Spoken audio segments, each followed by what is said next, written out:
introduce this session to mention that certainly 9 years ago, Amartya Sen was here in Perugia, was really my guest, special guest for 3-4 days. And I like to mention, because I tried with him to permit him to participate, and we exchanged some email, but due to the agent, some health problems, it's not possible. But I like to mention this event of 9 years ago. It was the keynote speech on ethics and economics, and I think that this mention is important. Now, Marcella Costi introduces the first keynote speaker, Ghosh. Well, I'm so pleased to have Jayati here with us. Really honored to introduce her to all of you. So, Jayati is definitely one of the most famous development economists, feminist development economists. She recently received, over 1 year ago actually, she received a very important, prestigious award by the Agricultural and Applied Economics Association, the Ghosh Award.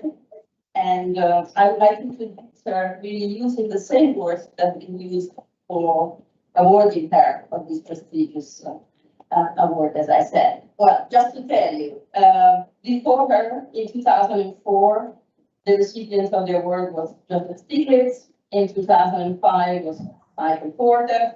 In 2013, Martin Weissman. In 2018, Stanley Roderick. So I'm waiting for the Nobel Prize, Jody? Sequence. I'm waiting for that. Well, anyway, so as I said, I would like to use the same citation as they used for giving her the award in recognition of breakthrough discoveries in economics and a standing contribution to humanity, to leadership, research, and service. What she does and what she did. As I said, she has been involved in several important initiatives. Last year, for example, was appointed to a high-level advisory board on effective multilateralism established by the United Nations Secretary General Antonio Guterres. In 2021, was named among the 20 prominent personalities, once again appointed by the United Nations in order to respond to socioeconomic challenges in the post-COVID-19 world. And I would like to recall to all of you what Gabriela told us today, that we shouldn't forget lessons of the pandemic. It seems that quite a lot of people tend to forget, but definitely this is not the case for us, and certainly not for George. At the moment, she's teaching in the University of Amherst, University of Massachusetts Amherst. But in general, she has been recipient of several national and global honors, including the 2015, oh my goodness, I will never be able to pronounce it correctly, Adisheshayan Award, I apologize, for distinguished contribution to the social sciences in India, the International Labour Organization Eaton Work Research Prize in 2011, and the North-South Prize for Social Sciences in 2010. I cannot list all the work that she has done and given to our profession, so just listen to her, and really, thank you so much for being with us.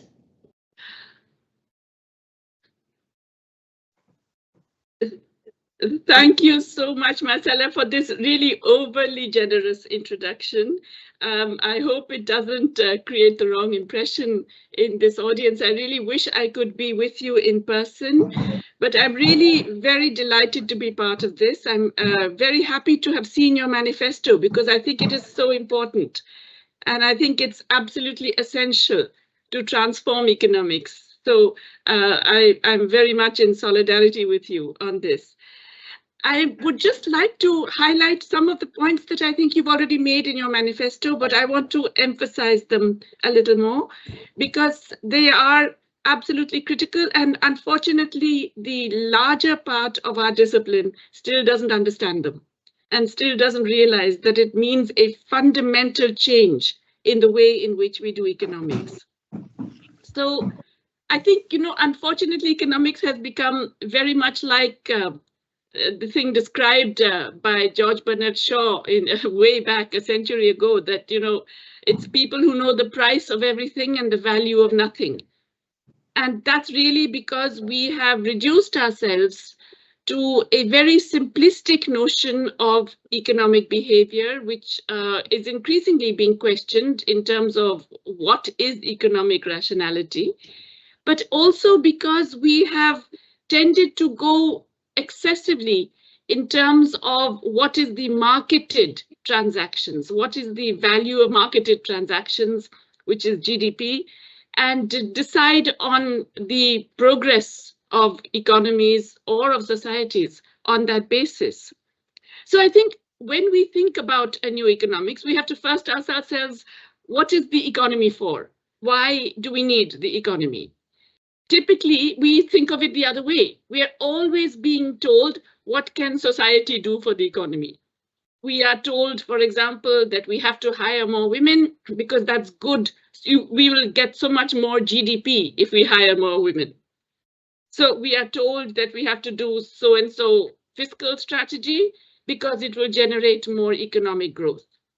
We are told that we have to tighten our belts and reduce our social services and so on because the economy demands it. In other words, always we are told society has to serve the economy. And different parts of the society have to serve the economy. Whereas, in fact, that's not true. The economy is really an institutional construct which should be serving society. We should be thinking of it the other way. I was part of a council, the WHO Council on the Economics of Health for All. It was chaired by Mariana Mazzucato, and they were all women in the council. It was great, actually. But we decided that we're going to think of the economy in terms of what is the economy we want and need that will deliver health for all. So instead of saying, oh, how is health for all good for the economy? How is a healthy population going to give us more economic gains and productivity? We said, no, we want health for all. So what are the things we need in terms of the economic structures, the systems, the institutions, and the policies that will deliver health for all? And I think that's how we should be thinking of the economy. What is the economy that will give us a sustainable relationship with nature and the planet? What is the economy that will give us a society that we want to live in, that has less inequality, less violence, and less and greater ability for everyone to achieve their own capabilities? We have to therefore think of how we study economics also in a very different way. Instead of saying that there are these inevitable laws of economic functioning that we have no choice but to succumb to, we have to remind ourselves that these laws are also creations of human minds. That the way we have structured our economy, the institutions that we have created, the reliance on particular types of market forces, these are human creations. And therefore, humanity and human creations can, in fact, reform them and change them and make them into something which delivers an economy that we would like and that we need. Two very obvious ways in which this can happen immediately. And this, I think, is they reflect both the micro and the macro, if you like, of economics. The foundation for most of our micro is, in fact, rational economic man, right? Homo economicus. And that idea of methodological individualism and possessive individualism is something that permeates our textbooks, permeates our thinking, permeates the way in which we assess economic behavior, but it's fundamentally flawed. Because think of it, what does Homo economics choose between?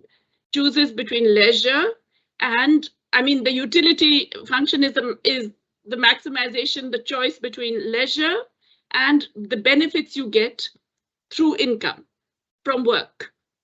So you are working for income or you are choosing leisure. There is no scope here for any possibility of unpaid work, because why would you do unpaid work? Yet we know that the bedrock of every society today is care work, which is largely unpaid within families and households. How does that even happen? Is it because there is an abstract utility that is separate, that is derived from doing care work?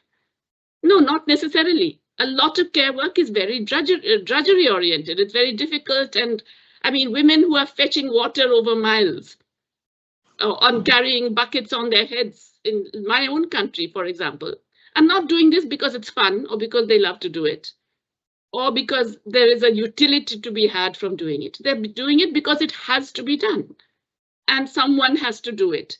And therefore, there is a huge amount of unpaid work. Care work in its broad, extended form, directly looking after people and indirectly creating the conditions in which people can live, that occurs all the time and is the basis on which all the other economic activities occur. But it doesn't exist in our textbooks. Where do you see a discussion in the macroeconomic textbooks or in anywhere of the fact of care work being a critical part of economic activity? And I say economic because we know that economic activity is anything that can be delegated. And in fact, you can delegate everything except your own leisure and your own consumption. So once we recognize that, and once you do delegate it, if you do get someone else to do it for you and pay them for it, it becomes economic activity. So we are actually basing our economies on this huge pool of unpaid labor. And yet that unpaid labor doesn't exist in our conceptual understanding of how individuals function in an economy or in our broader assessment of the macroeconomics of how an economy functions. Let's take another example, and that is one I already mentioned, and I was so pleased to see that it is also there in your manifesto, the GDP. Now, remember, the GDP is just the sum of all marketed transactions. And in many countries, some imputed transactions that they decide they were going to add a few more, which are within households, but not all activities, but some. But mostly it is marketed transactions. And therefore, it depends critically on the price of those transactions. But we know that markets don't necessarily value according to socially desirable ideas or values, right? Markets value according to a whole range of things, but increasingly they value because of the way markets themselves are structured. We know that monopolies and oligopolies and rent-seeking behavior can influence prices. We know that regulatory processes can influence prices. We know that power expressed in market power, not just within countries, but across countries and across sectors, can influence prices. And we know that therefore a whole range of things which are not necessarily socially desirable are valued more, that is, they are priced higher than many things which are socially valued and desirable and necessary, like care work. Yet we end up with, inevitably, we all end up doing it, using GDP as the most fundamental indicator of human progress.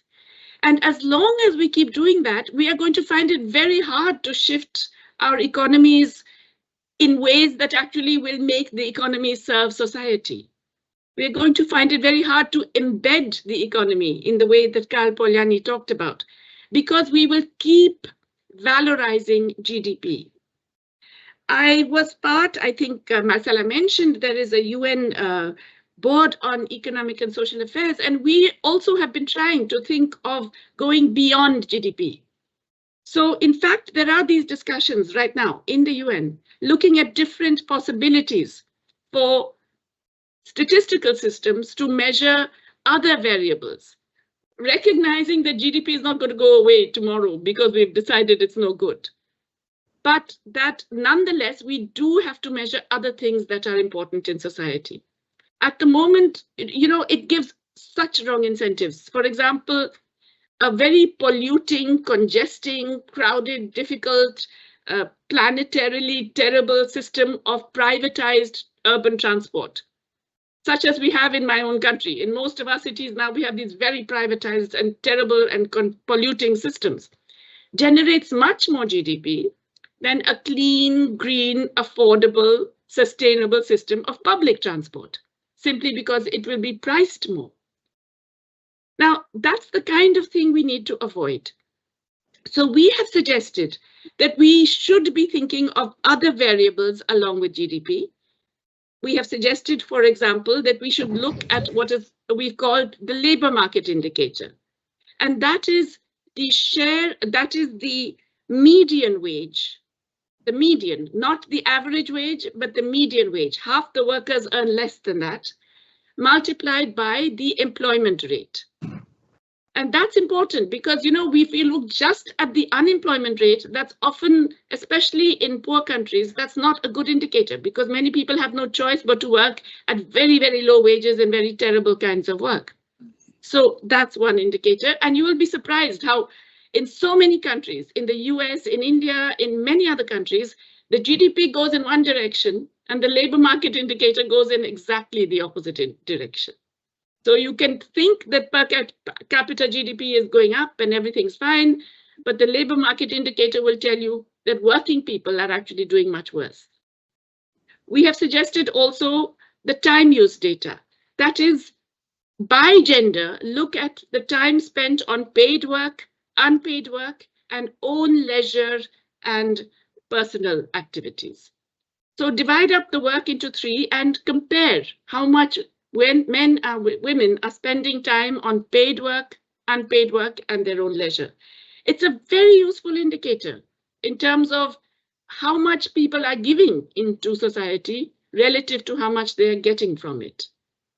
Then we have suggested the proportion of the population that can afford the FAO's nutritious diet. The FAO does an estimation of nutritious diet by region and by country. So it's not something the same that's for everywhere in the world. And in India, for example, our per capita GDP is supposedly growing very rapidly. Our poverty, according to the government, is coming down and is currently, according to the government, less than 10%. But 74% of the people cannot afford a nutritious diet. Now that's striking. 3/4 of the population cannot afford the FAO's minimum nutritious diet. That tells you something about the kind of economy we have. And then, of course, per capita carbon emissions and the inequality in carbon emissions, because we know that everywhere the top 10% have much more carbon emissions than the rest of the economy, and certainly more than the bottom half of the population.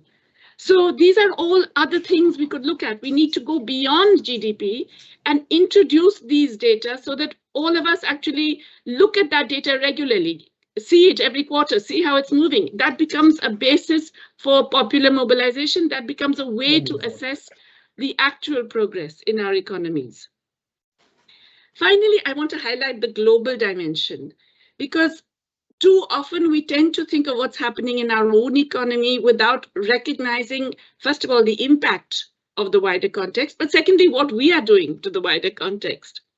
And forgive me for saying so, but the second one, the impact of what is done in rich countries on the rest of the world, that's something that is very rarely thought of within rich countries.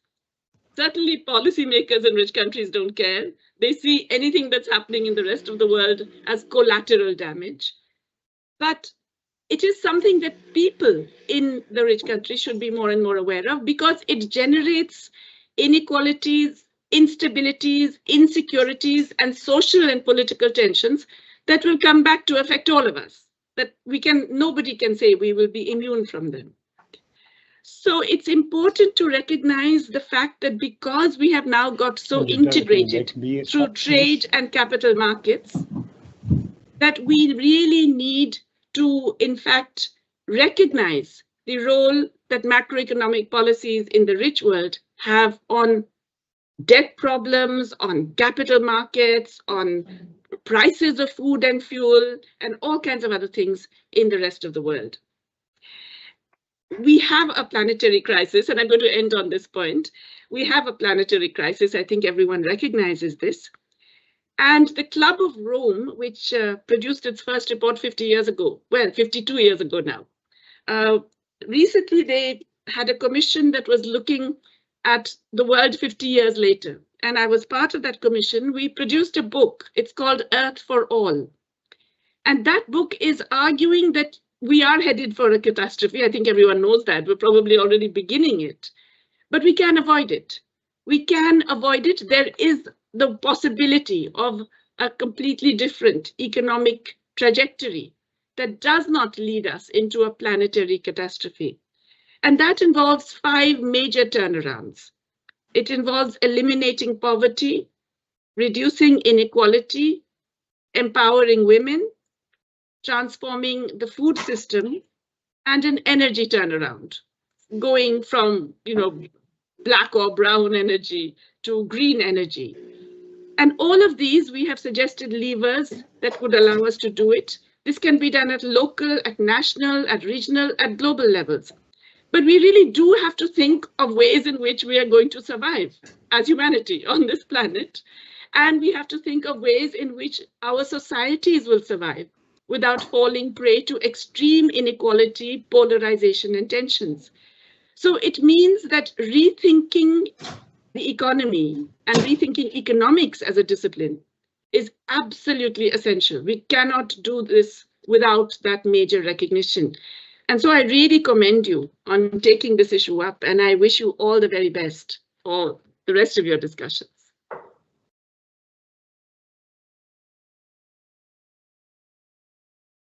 Thank you so much. Thank you. Thank you very much. We will collect at the end the comment and questions. Now we go immediately with the second speech. Robert Frank, Cornell University, introduced by Alessio Novellione.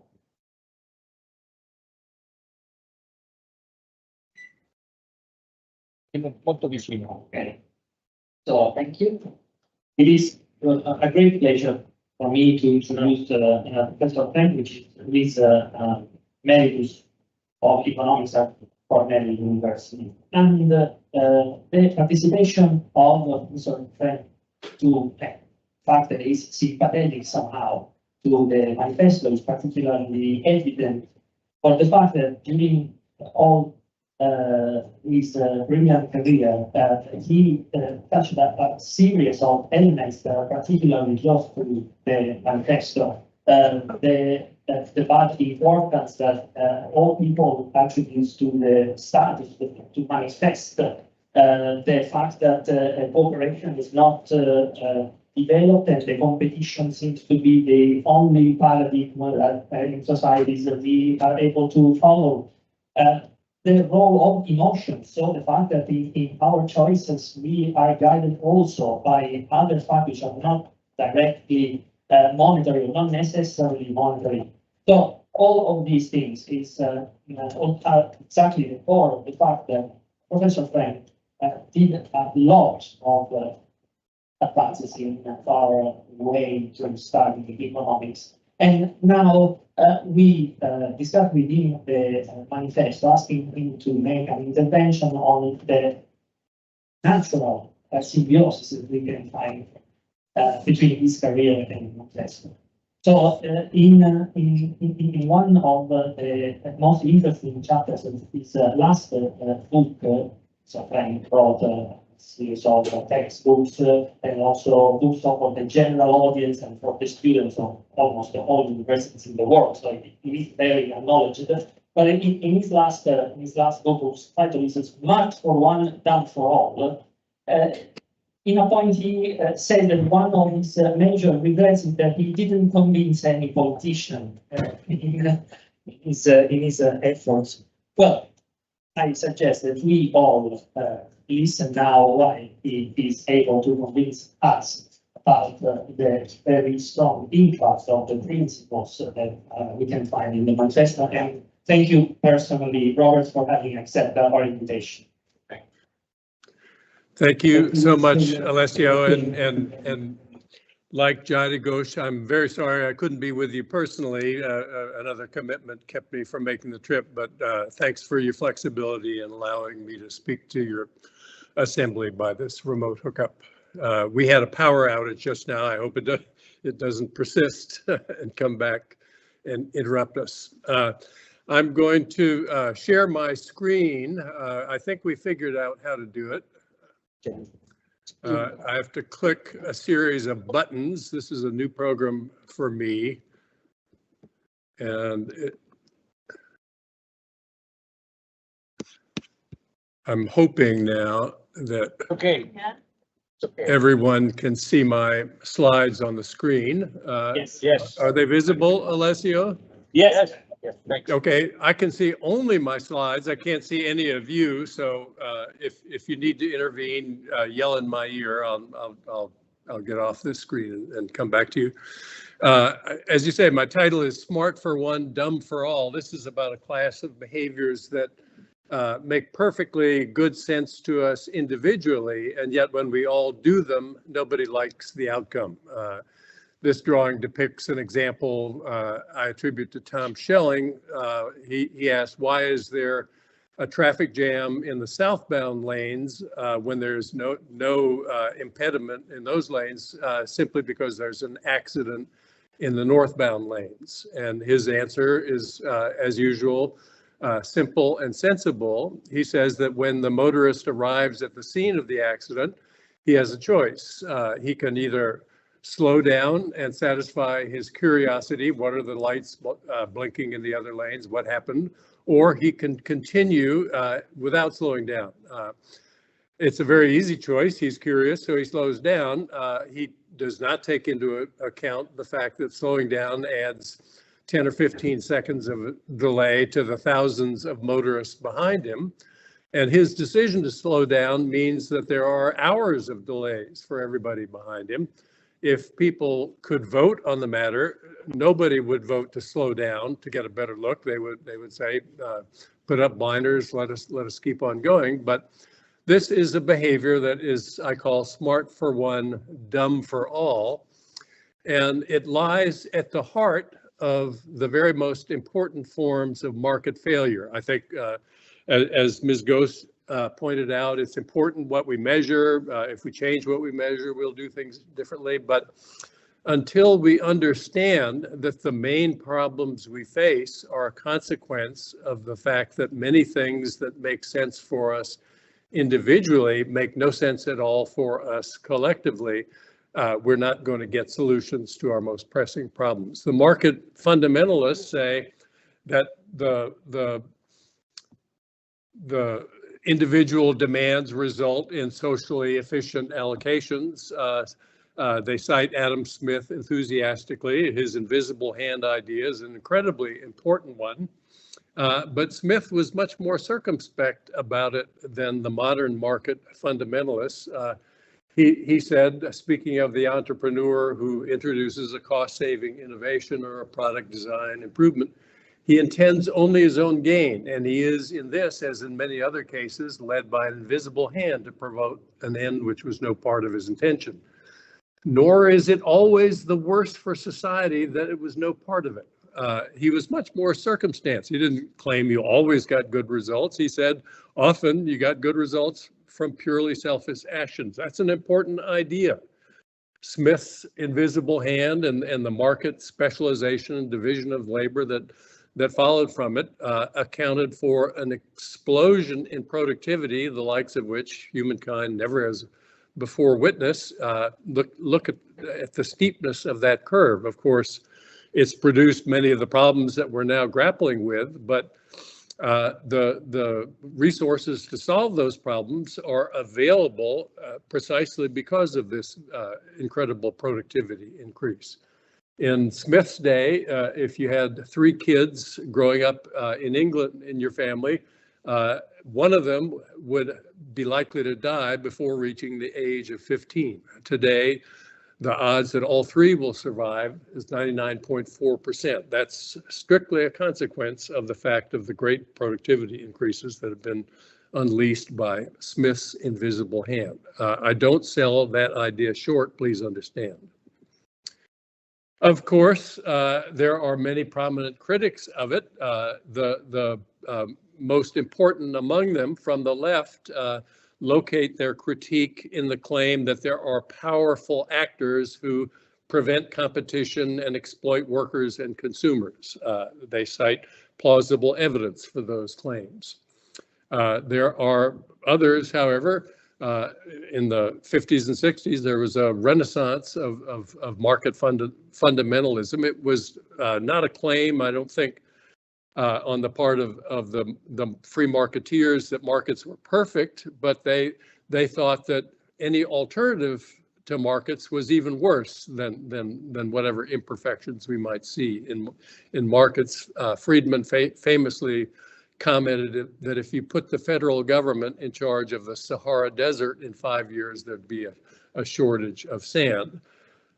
Friedman's arguments, I think, were much more persuasive than many of his critics seemed to appreciate. Critics on the left say we need safety regulation because powerful employers will exploit their workers if we don't. But Friedman said it's in the firm's interest to provide safety devices whenever they pass the cost-benefit test. If they didn't do that, there would be, as the economists put it, cash on the table. So imagine that there was a safety device that we could install on a lathe. If it cost 50 euros a week to install it, and the worker valued it at 100 euros a week, a self-employed worker would certainly install it, but so would a monopsonist firm install it. He could install the safety device, cut wages by 75 euros a week. The firm would be 25 euros a week better off than before, and so would the worker. Failure to provide that device would be to leave cash on the table. And nobody was recommending that we install a safety device whose costs exceeded their benefits. We can't have a perfectly safe world. The question is, how safe should the world be? The market critics say we need a safety regulation because labor markets aren't competitive. Well, look at the industries and firms within which safety regulations have their weakest effects. There's no effect of OSHA safety regulations in the offices run by Google and Microsoft and Apple. Their conditions are far safer than the regulations require. Where the safety regulations matter are in low-wage labor markets, the ones, for example, of Burger King, McDonald's, the companies that employ workers at the bottom of the wage scale. That's where safety regulation bites. So the arguments simply don't track the facts. The behavioral economics revolution, of which I was one of the fortunate people to be present at the founding, has argued that there are many psychological factors that underlie market failure. People do make mistakes, even when they have all the information required to solve simple problems. And so the behavioral economics tribe says that we need safety regulations because people don't understand the risks they face, or they can't think clearly about the trade-offs that are involved in such decisions. That's obviously a valid critique in some cases, but in the most vivid forms of safety regulation, it's clearly not an issue at all. Coal miners know that they're vulnerable to black lung disease. How do they know that? Because their fathers, their grandfathers, their uncles, their friends in the community have been dying of it for generations. They need safety regulation, not because they're stupid or don't understand the risks they face, but obviously for some other reason. The point I want to focus on is really, I think, attributable most clearly to Charles Darwin. I call it Darwin's wedge. His insight was that traits are selected because of their impact on the reproductive fitness of individuals, not groups. Traits that benefit individuals often work to the advantage of groups as well, but often not. So in the former case, the evolution of keen eyesight in the hawk is a vivid example. There was a mutation that coded for keener resolution power in the eye that helped the individual hawk catch more prey. It left more surviving offspring. The mutations spread throughout the population quickly. They accreted one upon another. Now all hawks can see incredibly well, and that's in the interest not only of individual hawks, but also hawks as a group. Not all adaptations have that effect. So think about the height of a tree. Why do trees grow to be hundreds of feet tall? They grow tall to gain access to the light, but how tall do they need to be to gain access? That depends on how tall the trees next to them are. And if they grow taller, the individual tree must go taller as well.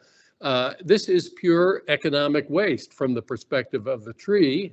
All trees would gain access to just as much light if they were 10 feet tall as if they were 300 feet tall. That's a behavior that is smart for one, dumb for all. Nothing eliminates this behavior. There's no tendency for some outside equilibrating force to correct it. It's just a characteristic inherent in the system. Another insight I think we gain from Darwin is that claims that competition is easily stifled must be viewed skeptically. Think about where trees take root and prosper. Of course, they do best in well-watered, loamy soil on level ground. But look at this tree growing out of a sheer vertical granite cliff. Its roots fan out in a crevice. They cover hundreds of meters, and they find another crevice, and they turn left or right and cover all of that one too. They last for hundreds, often thousands of years under these extremely challenging conditions. Similarly, under modern conditions, if there's a producer anywhere in the world who has something of value to offer to the people who value it most, they can find one another and transact business. So the idea that competition is easily stifled, I think we must view with sharp skepticism. Another simple example, just to drive home the point, let's imagine an initial condition where all cars weigh 1,000 kilograms. A lone motorist then buys a big car weighing 3,500 kilograms because he feels at risk of injury in collisions with other vehicles. That solves his problems. These small cars can run into him head on, and he will barely notice. But their rational response may be, now that they're at greater risk of injury and death because he's bought a larger vehicle, maybe they should buy a larger vehicle as well. And when everybody drives vehicles weighing 3,500 kilograms, everybody is at greater risk of injury and death than when all were driving 1,000-kilogram vehicles. It's a behavior that is smart for one, dumb for all to buy bigger. Now, that doesn't mean that we have an intrusive government that tells you can't buy a bigger vehicle if you need one. A much simpler response would be to tax vehicles by weight. If you want to cause harm to others by buying a bigger vehicle, you can compensate for that harm by shouldering a bigger share of the tax burden. This will be briefly the theory section of my talk. The economists in my tribe would scoff at being referred to in that way because there's only one simple equation in it.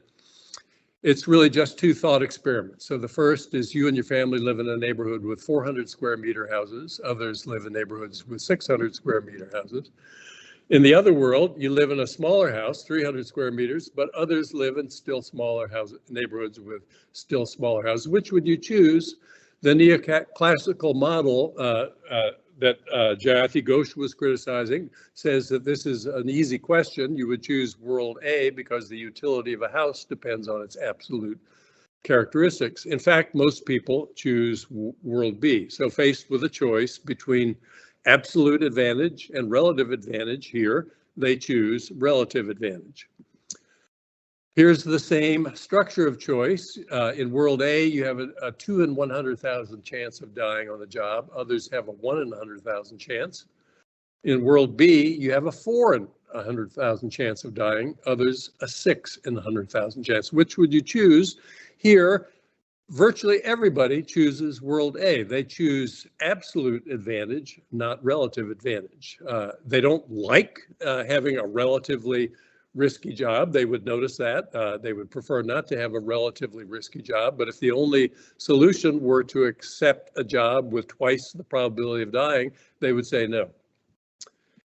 In these two experiments, I'm going to identify housing as a positional good, after the late Fred Hirsch, that's his terminology, and safety on the job, a non-positional good. In the simple theory I'm describing, the main result is a simple analogy. Positional goods are to non-positional goods as bombs are to toasters in the traditional military arms race metaphor. Countries build more bombs because having fewer bombs than their rivals puts their independence at risk. The only way they can build more bombs is to have fewer toasters, fewer schools, fewer roads, fewer hospitals. They don't like having fewer of those things, but having fewer of them doesn't put their continued independence at risk. Having fewer bombs does.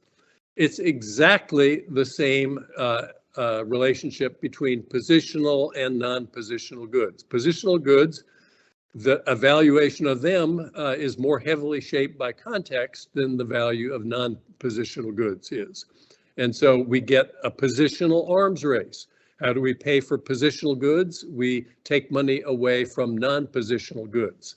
Safety is compromised, so we can spend more on housing, which is positional. This echoes one of the themes of the most famous leftist critic of the 20th century, who argued that the market produced way too many private goods and way too few public goods. The family which takes its mauve and cerise, air-conditioned, power-steered and power-braked automobile out for a tour passes through cities that are badly paved, made hideous by litter, blighted buildings, billboards, and posts for wires that should have long since been put underground. Exactly right in his diagnosis of the problem, the symptoms of the problem, but wrong in his claim that the reason we have this problem is that corporations push private goods through advertising and the public goods have no comparable advocate. The reason for this imbalance is not Galbraith's claimed bamboozlement of consumers. Consumers are smarter than he gave them credit for being. The reason is they face pressure to buy positional goods, and that leaves less available for non-positional goods. And the waste isn't minor. The waste from cognitive errors is, in the grand scheme of things, a very much of a rounding error compared to the waste from positional arms races. In the US economy, the GDP in 2019, the last year before the pandemic, was $3 trillion a year, higher than it was in 2012, just 7 years earlier. Yet, according to the best available measures, there were no differences in happiness in the 2 years. Most of the income gains went to people who already were in the top of the income distribution. They were building bigger mansions. They were spending more on their daughters' wedding receptions and building bigger cars and the like. Those are consumption increases that, beyond a point long since passed in most countries, yield no measurable impact on health or human happiness. This was pure waste on a grand scale. If this claim is true, we ought to see examples of people regulating positional arms races, and we see them at every turn. I've had to cut out most of the interesting examples. I'll mention only one. Why do hockey players wear helmets? Because they vote for rules that require them to wear them. When there are no rules, they skate without helmets invariably. If helmets are so great, why don't they just wear them? Why do you need a rule? Again, it was Schelling who said they are under pressure to take off their helmets because they gain an individual advantage. They can see better, they can hear better, they can intimidate rival players more effectively. But then the best response of the rival players is to take their helmets off as well. And the result is we get a 50% chance of teams winning and losing just as before. The only way they can get what they want to achieve, which is a safer set of conditions, is to require helmets. Simply posting a sign in the locker room saying caution, skating without a helmet might be dangerous, won't have any effect at all.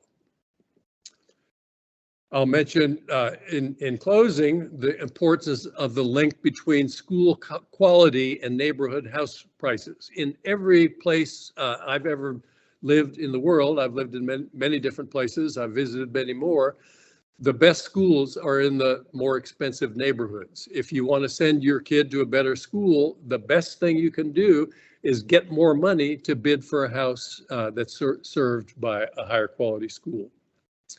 And what that means is that when you have chances to earn extra income, as for example, by accepting a riskier job, of course, riskier jobs pay more than safer ones. You don't have the expense of the safety device. If I'm a worker, I'll accept a job without a guardrail on my lathe because the higher wage will enable me to bid for a house in a better school district. But other workers face precisely the same logic. They accept those jobs too. And when the dust settles, all we've succeeded in doing. Sorry, Robert, you have to conclude maybe in 3-5 minutes. Thanks. Yes. Thanks. When we all accept riskier jobs at higher pay to bid for houses in better school districts, we simply bid up the prices of the houses in the better school districts. Half of all children still attend houses in the bottom half of school districts. It's the same with savings. We have to force people to save because otherwise they would use their savings to bid for houses in better school districts. Every country has a forced savings program. The proposals to make savings voluntary were failures. Nobody likes that, but they have good reasons not to like that. There are good reasons why the countries that regulate these things in the way they do and tax the highest income earners at higher rates to pay for public goods have higher rates of human flourishing than the countries that do less of that. We can say there are many reasons for that, but that's a simple, logically plausible and parsimonious explanation for the data you see in this chart here. Sorry if I've run over time. I thought I had an hour. I tried to accelerate. Thank you. Thank you.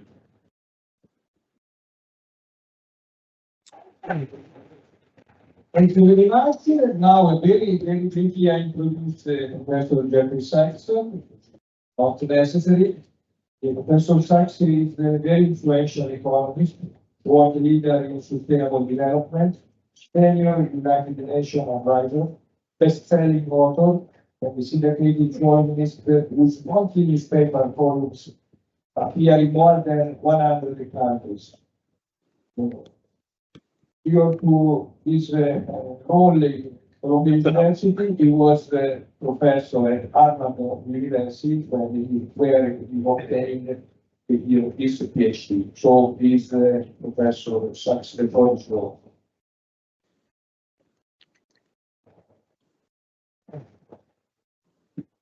You've heard two wonderful talks. You want to take a stretch for 1 minute? If you do want to get in, don't move from your seats, but if you do want to take a stretch, probably a good idea. Thank you.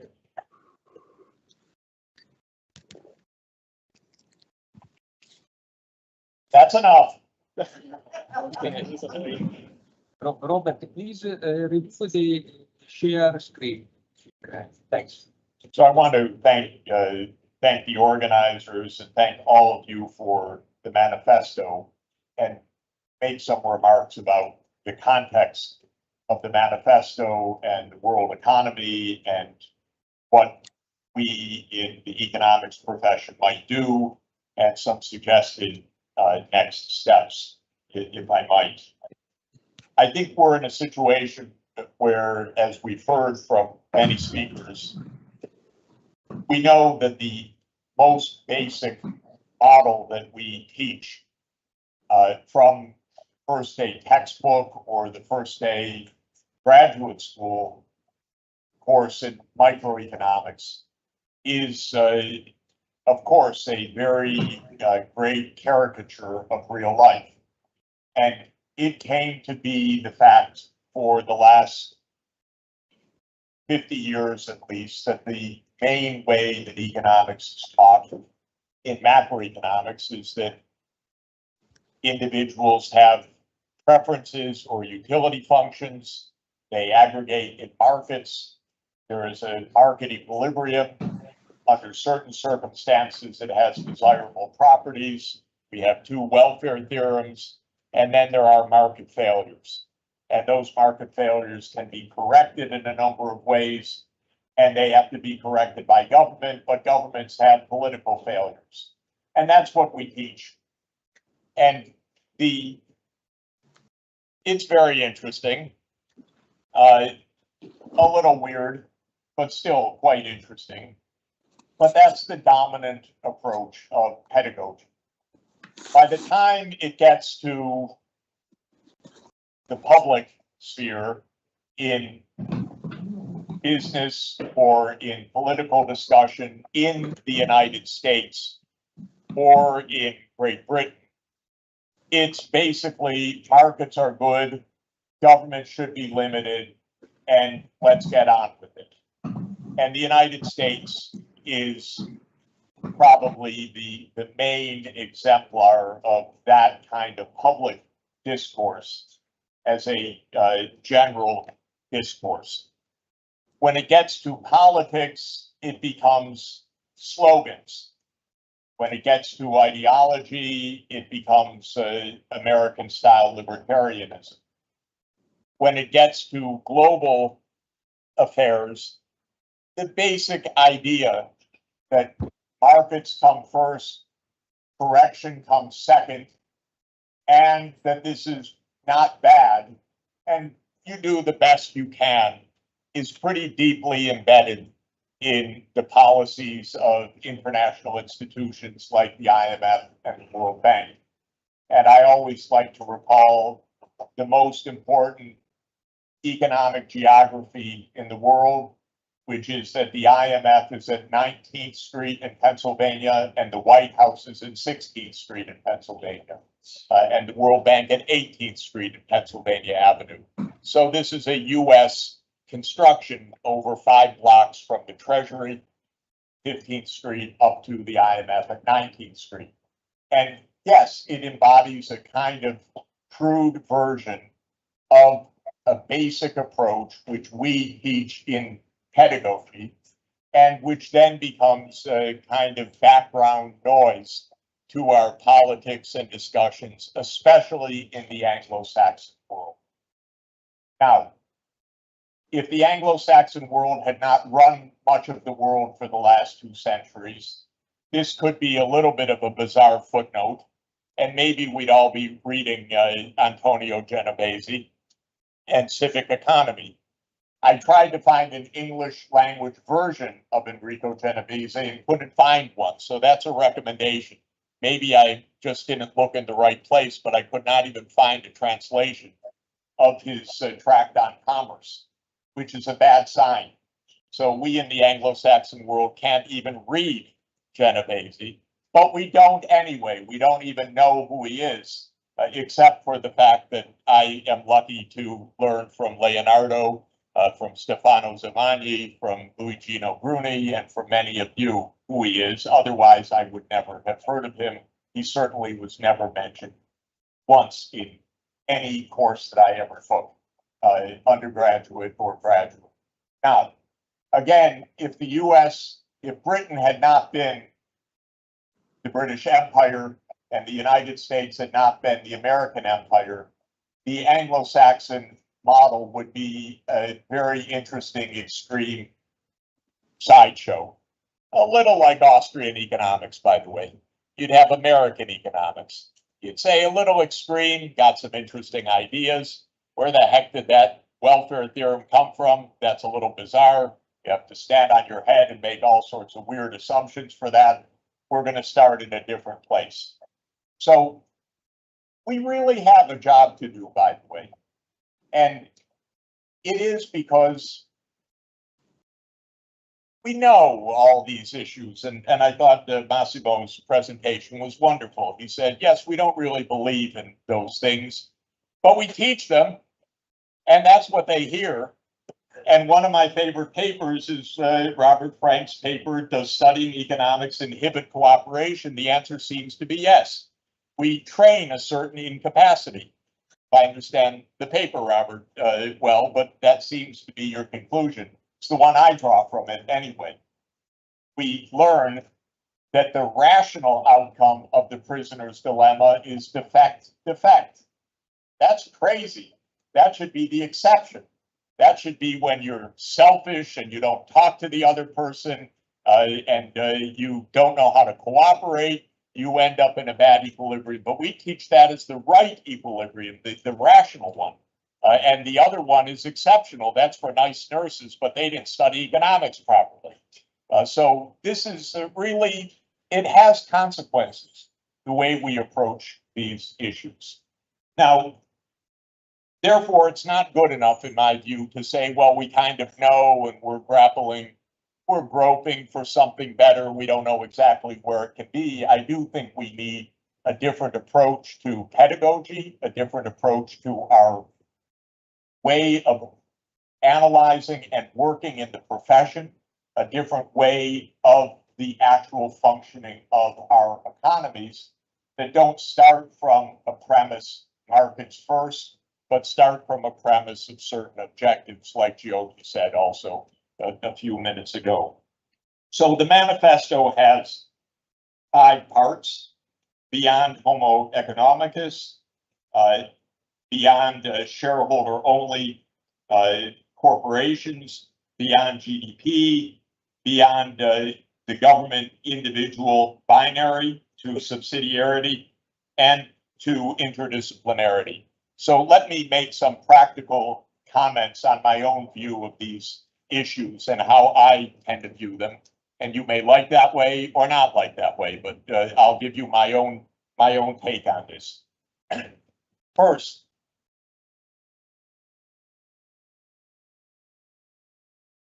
Christianity has debated for 2,000 years.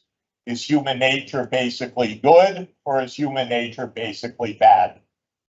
If you ask Augustine, he'd say terrible, fallen man. If you ask Luther, he'd say damned. If you ask Aquinas, he'd say, yeah, pretty good. And I think the answer is, I'll give you the answer, either it can be both. And I personally like the answer that Aristotle gave 2,350 years ago, which is that to be good is a skill. It's a virtue. And a virtue in Greek is arete. And arete means an excellence. So being good isn't something that is in your nature. Your nature is the potential to be good. That is basically Aristotle's core idea. And Plato and Aristotle started with the idea that we're mixed up in our minds. They didn't know where our mind was, by the way. Aristotle thought it was the heart. Not surprisingly, thought the brain was for ventilation. But he thought that the mind was complicated. And as you all know, he said the psyche is divided into 3 parts. The vegetative, the animal, and the human. And the vegetative was the basic reproductive and nutritive part of our motivations. The animal he called the reflexive. A dog reacts to immediate stimuli, he says in Nicomachean Ethics. And the whole point of Aristotle's ethics was think. We're rational. We have a part of our brain. Don't let the dog part of the brain dominate the human part of the brain. And virtue ethics, in the style of Aristotle for the next 2,000 years, is learn to think better. So we should be training ourselves to cooperate. That's training. That's a kind of excellence. That's not an automatic thing. That's when you bring up your child nicely, or when your parents bring you up nicely. And that can be from good physical conditions, but for the Greeks was also the paideia, that you are educated properly. Now, this kind of virtue ethics to me is the right answer, which is learn to be good, explain what good is, and then from our point of view, understand Hobbes was exactly trying to refute Aristotle. Hobbes was, we're all will. There's nothing you can do. We're madly driven by desires for fame, wealth, glory, power. It's insatiable. That's Hobbes. That's British. By the way, it would be, as they say, apparently in Ireland, as Hobbes said, he said short, solitary, and brutish. But in Ireland, they say short, solitary, and British. So he said, no, we're doomed. He was very much an Augustinian. We just have will. Aristotle said we can think, we can be decent. Medin Zagan, moderation in all things, temper your extremes. All the sages taught that, by the way. Buddha, the middle way, Confucius, the path of moderation. They're telling us, learn to be good. So that's my own view of Homo economicus. That, by the way, when I said this in general to Danny Kahneman, he said, no, you can't train people to do this. Everything, if you are nudged, or if you are situationally provoked to choose one way or another, you can't tell a graduate student to overcome their fast system. Remember, he had fast and slow. But I don't think this is about fast and slow. This is about slow. This is about thinking, not about, do you take an extra cookie from the cookie bowl? That's an interesting experiment, but not very important for the fate of the world. What's more important for the fate of the world is, does your child go to school for 12 years or for 15 years? Are you going to vote for a candidate for peace? Do you favor war? Those are much more important issues. And that is about learning, to my assertion. So my first point on beyond Homo economicus, it's not that we're nice or not nice. And that was something that Massimo said, no, we're not nice. Don't pretend we're nice. We could be nice, though. We're sometimes nice. We should be nicer. That's the basic point. It's an excellence.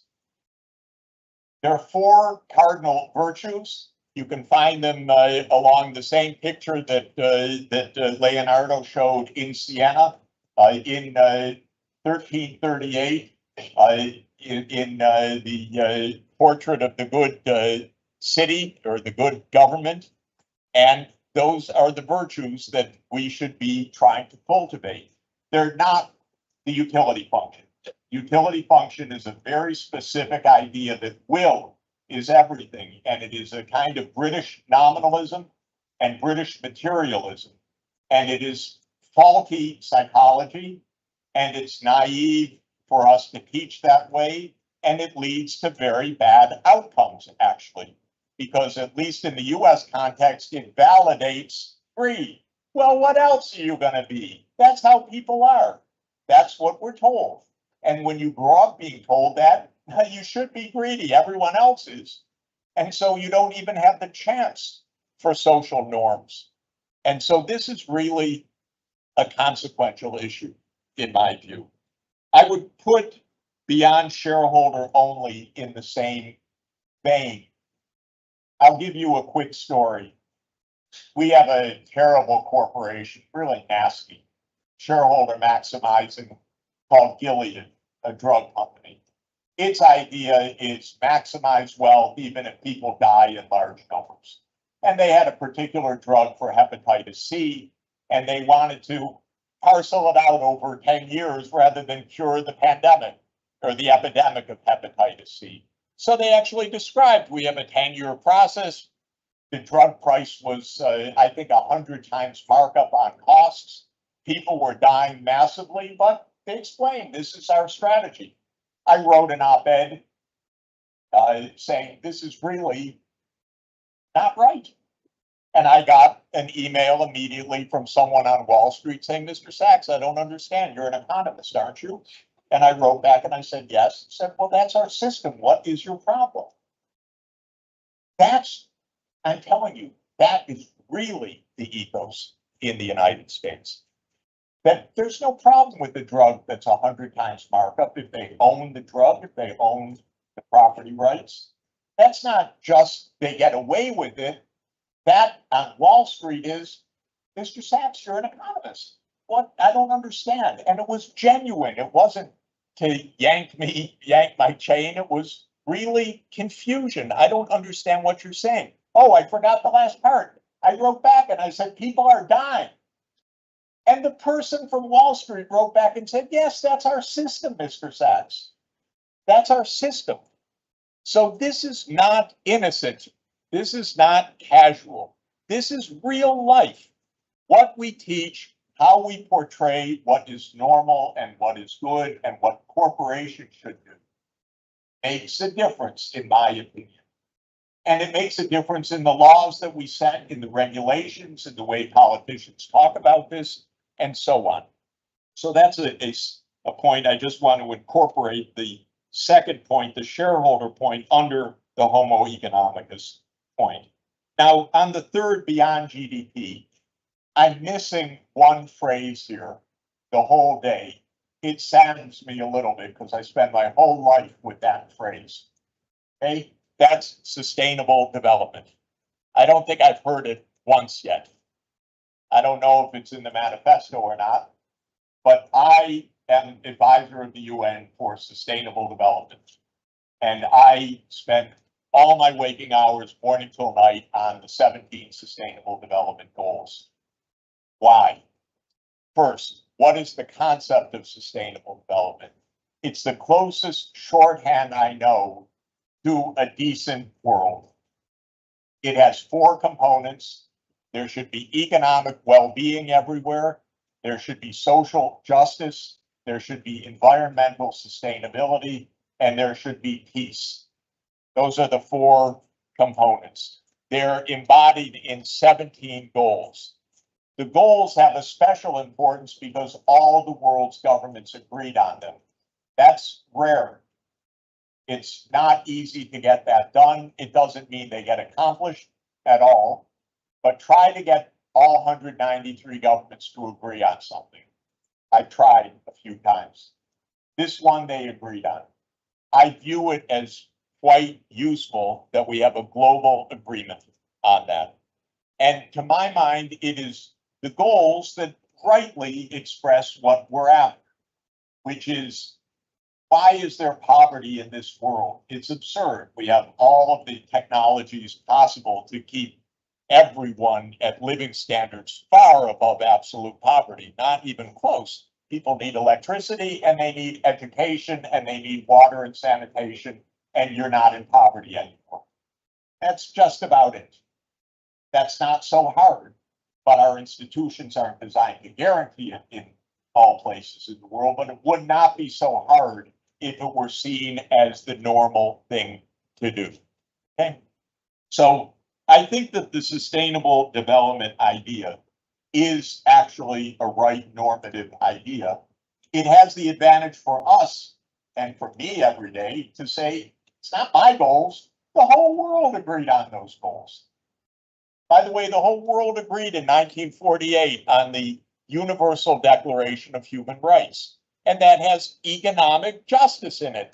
Every single person is entitled as a human right to health, access to healthcare, I should say, to education, to social protection, and to a living standard which ensures dignity. Of course, it's not achieved, but as a normative idea, it's not our goals. These were goals adopted by every single UN member state and are at least notionally adopted till today. The one country that doesn't accept economic rights, by the way, is the United States. the reason they got into the Universal Declaration, that everyone has a right to health and education, is that Franklin Roosevelt believed in it, and he introduced an economic Bill of Rights in the US Congress in 1944, but it was too radical for the United States political system. But Eleanor Roosevelt presided over the committee in 1948 that established the Universal Declaration of Human Rights. And just another footnote about the Anglo-Saxon world, how strange it is. In the Anglo-Saxon world, there is no economic rights. And if you want to make sure to understand that, it starts with John Locke. John Locke said that the highest priority of the state is protecting private property. The state is designed to protect private property, not to distribute it, not to ensure that a poor person has rights. And in 1697, John Locke wrote an essay on how to reform the poor laws.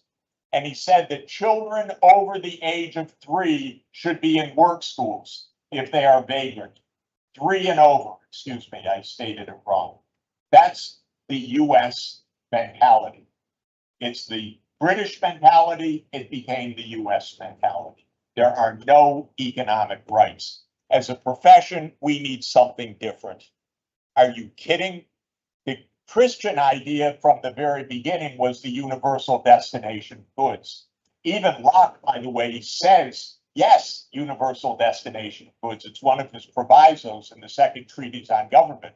But then he says, basically, people own their labor, so they get the fruits of their labor. And he said, there's enough land for everybody in this world. He said, Earth is America. In other words, endless open land. By open land, he meant the Native American land, by saying. Because he wrote the Charter for the Carolinas, which colonized land of Native Americans, but that didn't matter because they weren't cultivating the land by British standards. So we're trapped in mindsets that are 300 years old and 400 years old. I really recommend sustainable development, and I recommend the Universal Declaration of Human Rights. Then, beyond government and individuals is subsidiarity. This is another great idea of the church, which has become a secular idea and an idea of the European Union, subsidiarity. But I have one major addition to it. Subsidiarity says address all public goods at the lowest feasible level. So if the goods can be provided by local government, do it there. If you need a subnational regional government, do it there. If you need the national level government, do it there. If you need the EU, do it at the EU level. We need global provision of public goods as well. Resources, fighting climate change, and so on. So we need global government, regional government, national government, local government. And the idea of subsidiarity, which is adopted in your manifesto, is that it's perfectly coherent to have multiple levels of government. It's not a contradiction. It's not one Leviathan as in Hobbes. It's multiple levels. And they can each be sovereign, by the way, but they are assigned particular responsibilities depending on the geographic level mainly. So that some things can be solved locally, other things are at the biome level, other things are at the global level. We're missing global governance because the League of Nations and the UN were established in the European nation-state vision. So the Westphalian vision, so-called, is a nation-state vision. Anything above it is only treaties among nation-states. The highest sovereign is supposed to be the nation-state. The EU is a kind of experiment of delegated national authority to a regional level. It should be a regional government that also lives alongside national government, but Europe's not there exactly yet. But that's what it should be. Because it has such a tiny budget, it can't really do the things it promises to do. and it's got a Liborum veto on all major policies that every government must approve. It's too much power for the nation state. But at the global level, here's the point that I want to emphasize. Why are things really, really going wrong? Because we have a few superpowers who don't want to play by the rules. And the number one miscreant in the world is not Putin's Russia. It's not Xi Jinping's China. It's the United States of America. Because the United States of America believes that the rule-based order is whatever the US says the rules are. Believe me, I don't have time to defend this proposition, but I've lived with it for 69 years. The US has been at nonstop war since I was born, and it has overthrown at least 90 governments, or attempted to overthrow at least 90 governments. And your Operation Gladio, which you'll recall from the past, was a US invention. And the left behind armies of Europe was a CIA construct so that we could make sure that Europe never got out of line. Thank you. And so this is the US, and it's a big problem. It's the least multilateral of all countries in the world by my count. We just put out an index of UN-based multilateralism. The US doesn't sign treaties, doesn't ratify them, doesn't abide by them, doesn't vote with the General Assembly, uses its Security Council veto, overthrows governments, and is at nonstop war. We as economists should understand geopolitical realities, honestly. We live in a world of power. I notice Machiavelli is right out there as we come in and out of this hall, so this is not news to anybody here. But it should be incorporated into our normative framework and into our teaching framework. I criticize the US every day because I don't like the wars that we're in. But I think as a profession, we should understand war is inimical to sustainable development. It is definitely not Pareto improving. It is really a disaster, and it threatens our survival. So we really could have integral of 0 to t of u of t.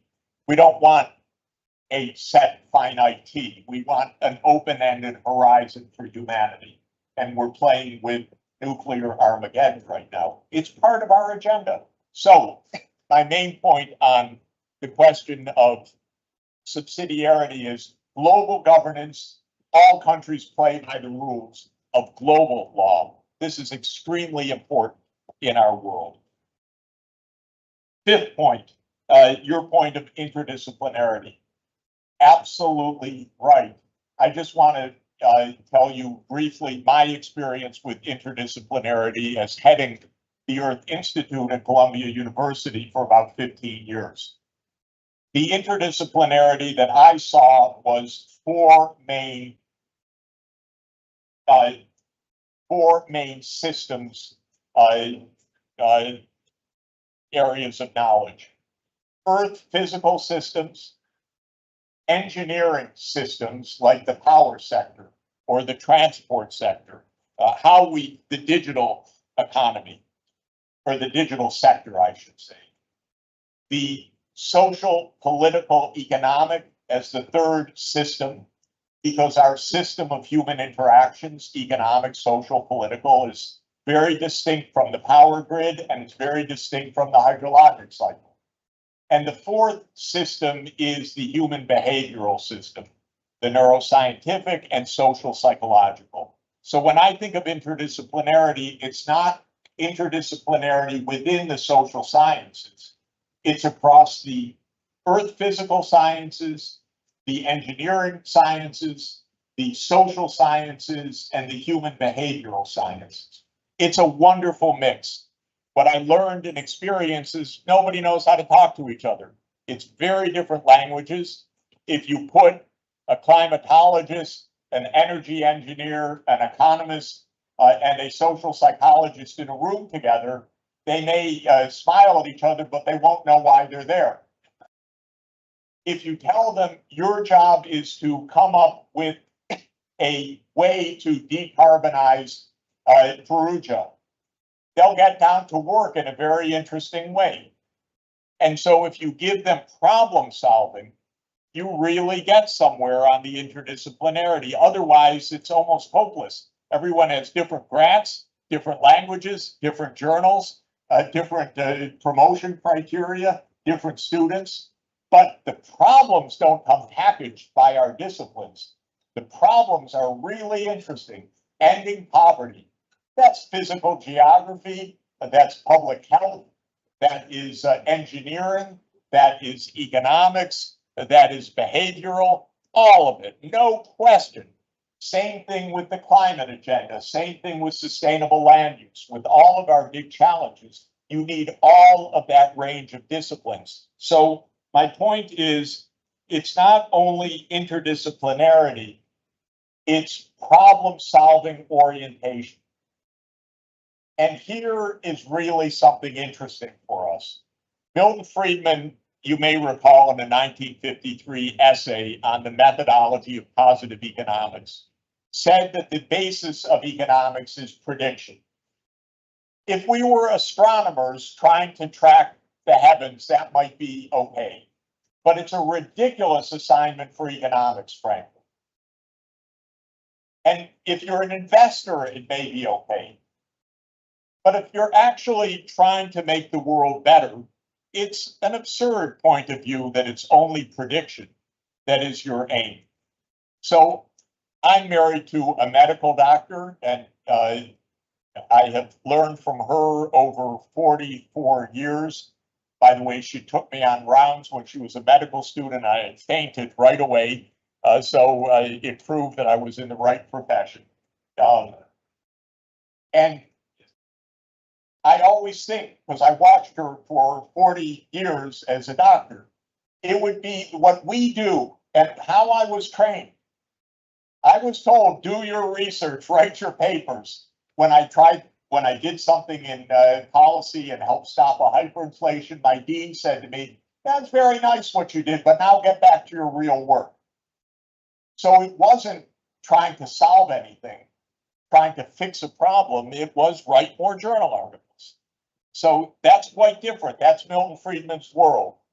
Predict, explain, be a good astronomer, be a good cosmologist, but actually do something. Now that's your own case. Do that as a hobby. To my mind, it would be like going to a medical school, and then the patient comes in to the medical faculty, and the patient is told, we know everything about your disease. We've studied it, and you know, if this disease progresses, we can predict with high confidence in 9 days you'll be dead. Well, doctor, isn't there something you can do?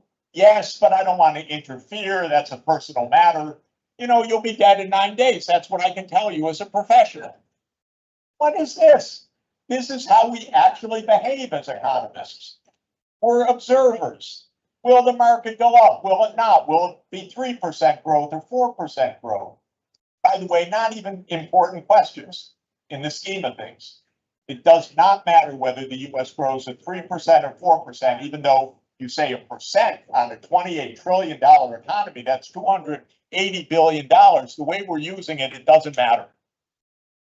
What matters is what we're going to do with all of this capacity and wealth. And that we don't discuss because that's private. That's private property.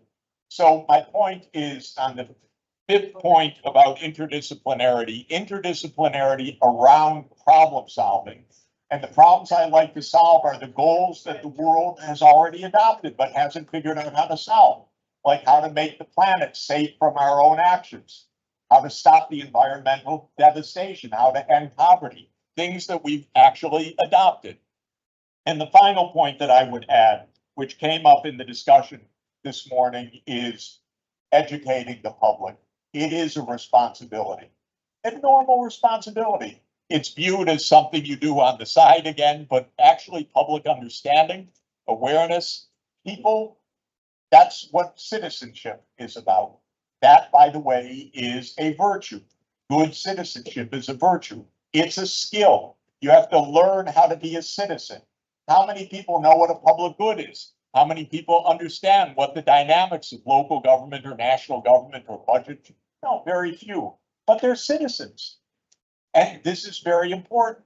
And so Aristotle spent a tremendous amount of time talking about public education as absolutely vital for the life of the polis. He said, how can you have a polis if the public, he meant, of course, not the slaves, not the women and so forth. That's a footnote. But he meant of the citizens, they need to be educated. And I think that this is a sixth area that I would really like to emphasize. Final point. There are many ways to take your manifesto global, and it should be global. We have a summit of the future at the UN in September. Very interesting.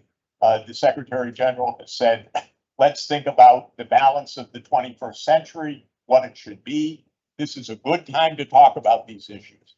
Next year, there will be a World Social Summit. There will be a Finance for Development Summit, actually in Spain, in Madrid in July. These are global occasions for the economics profession to say we're here.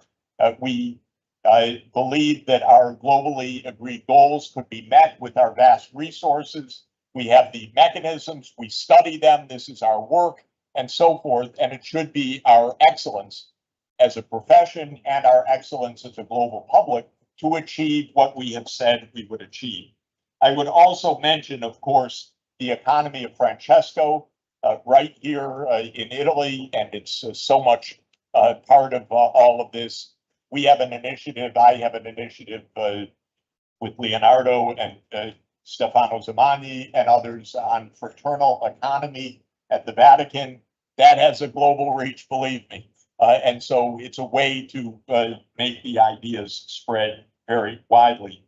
And the last thing that I wanted to mention to you was I've started a process of bringing together philosophers from around the world in what we call the Aristotle Confucius Symposium of Ancient Wisdom for Modern Challenges.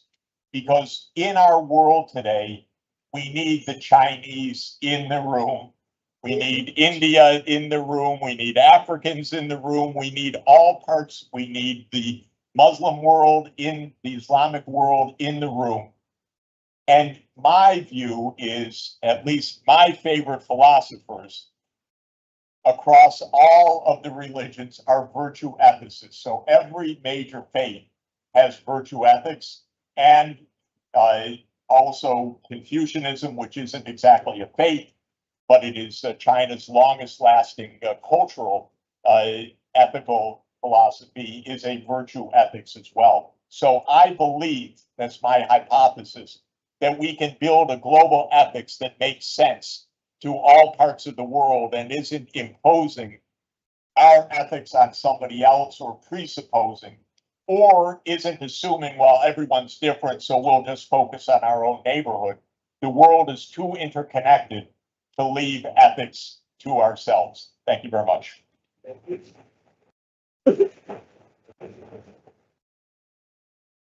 So we go with the comment, really short comment and question. Maybe Marcello, you. Yeah, well, first of all, I would like to see whether Jayati is still with us. If she was so kind to wait until now. Not there with us. No.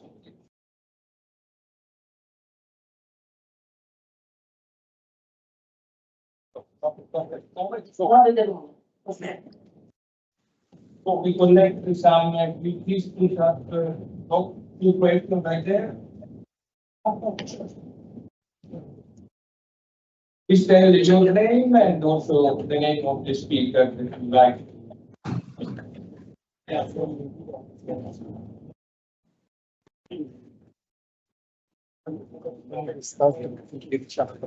Hello, thank you very much for your presentations. I'm Nehru from the University of Seoul.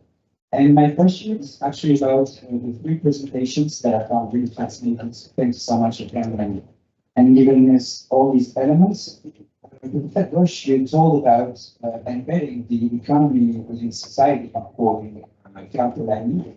And I was wondering about the possibility of embedding the economy within the environment and nature. And it actually raised the question you raised, Professor Sachs in the presentation about sustainable development. Another Professor Sachs, British economist, talked about equal development, which was actually an idea of bringing economy to the level of just helping society and the environment. So I think it's interesting.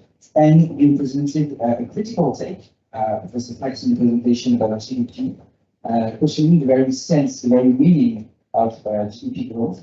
And Professor Frank, he mentioned the fact that GDP growth actually did not bring more happiness and well-being to people, probably the 2012 and 2019 GDP growth, I think.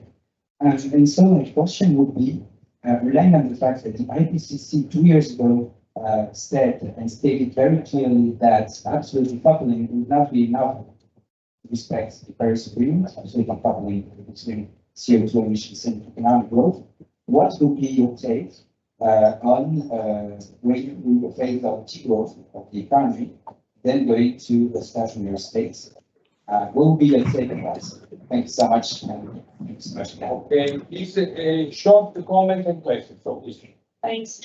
My name is Erika Foster. I come from the University of Trento in the north of Italy. I'm professor of accounting, so I'm really out of my comfort zone here. And I thank also the organizer because they offer the possibility to also other disciplines to present paper and share ideas. So I have 2 points that maybe call for action altogether. I just want to join what Professor Sachs just saying now. The first is about our role as professors, as educators in the classes, in the classroom. Just because I'm an accountant, I give you a couple of numbers. Every year, I'm teaching to 400 students every year. And it's very difficult for me to have one single paper coded 400 times in 1 year. So I understand that maybe the impact that I create is higher when I teach that when I'm doing research. So I think we have a really high responsibility in our classes, and I really want to listen, this kind of thoughts in our business school or classes. For instance, I'm coming from another discipline, which is not Economia Civile, but it's Economia dell'Are from Ghosh. I think they are very similar in some point. There could be connection about these 2 disciplines. But again, because of the language barrier, we only know that it's in Italy, not outside. My second point is about interdisciplinary, also in terms of methodology, and I want to touch the point of the purpose of research in terms of prediction or problem solving. I think that because I am a very strange accountant, I am a social constructionist accountant and critical accountant, and therefore, I'm a qualitative researcher. I think that if we want to do this change, we need to do more participatory action research, visual research, qualitative research, which is not prediction, is not econometrics model, but it's more, I really love your example about the medical doctor and the patient. For me, patients are single companies that maybe we can help to solve problems. This is not generalizable, maybe we cannot generalize, but of course we can learn, and then we can apply to other contexts. Thank you so much. So do you have additional comments and questions? Okay, one question for Robert, thank, and also for Sachs, please. Okay, if we look at society, we find if we look at environment, we find pollution.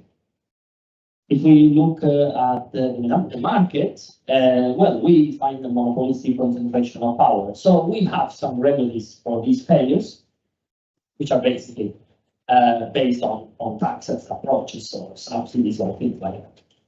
But we have learned from both of you that there is another route to handle these problems, and this route passes through the education, the parental imprinting, if you want, the fact that in families, relatives take care to pass to their children a given package of values. So we have understood that up to now we failed. Okay, it is quite clear. would you like to tell us why?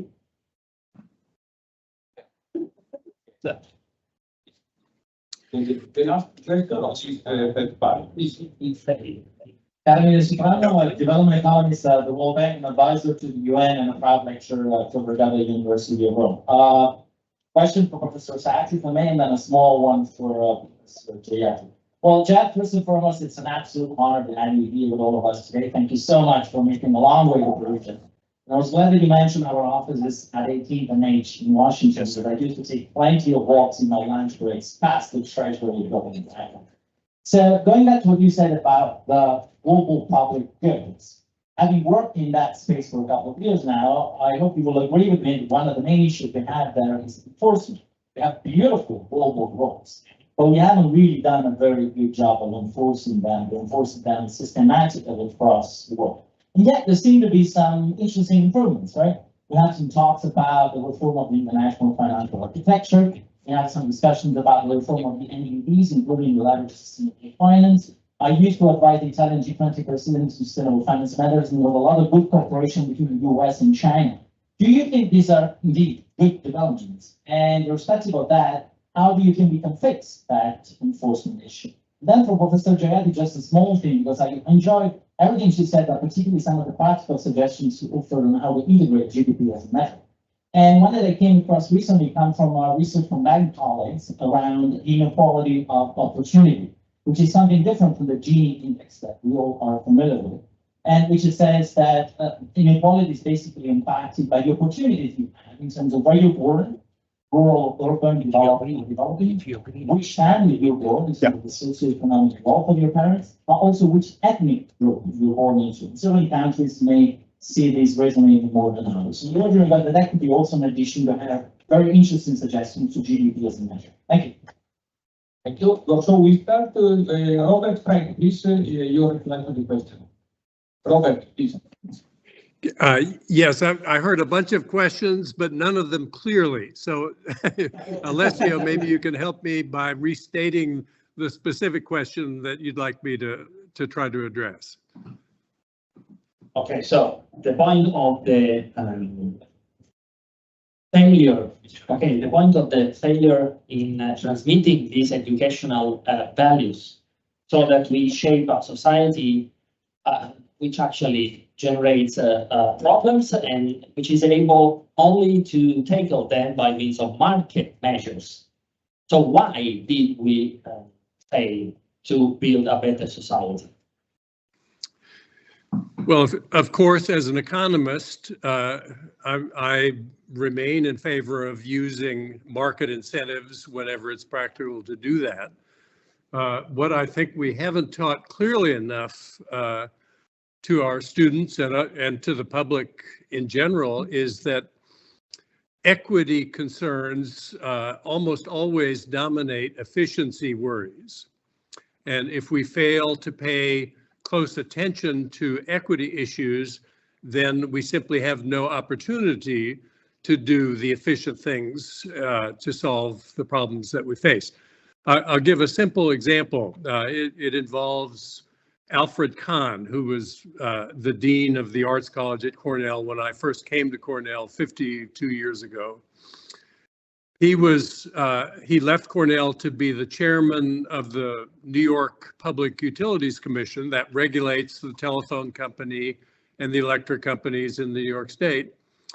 And he proposed to institute a 10-cent charge if you called directory assistance. So under the old system, you could call 411, a woman would answer, and you could say, give me Alessio's number, he lives at a certain address, and you would hear her turning the pages in her telephone book. Finally, she would find Alessio's number and give, and the caller had the very same phone book right in front of him. He could have looked it up easily, but because it was free, he would call and the phone company would provide the answer. So Alfred Kahn said, we will charge 10 cents for this service. There was a hurricane of opposition. Oh, this would destroy networks of communication in the community, the friendship networks would dissolve overnight, and so on. Sociologists and others testified to this. And he said, okay, we will give everybody a 30-cent reduction in her monthly telephone bill, and then we add 10 cents for each call to directory assistance. Immediately, the reform passed. Nobody argued, it was a trivial amount of money. Nobody would be affected one way or another if they had to pay 10 cents for a direct, but it would have economized on a resource. The same lesson completely escapes us with a carbon tax. A carbon tax would be paid mostly by the wealthy. 10% of the top earners generate 50% of all carbon emissions. The returns from a carbon tax could be given back so that 90% of voters would get more money back every month than they paid in carbon taxes. Almost everybody would be better off, and they would still have an incentive to reduce carbon emissions. Why can't we learn that simple lesson? Why have we failed? It's because we haven't learned that simple lesson. Okay, thanks, Pedro. This video replies, and you can use also this one. Thanks. Let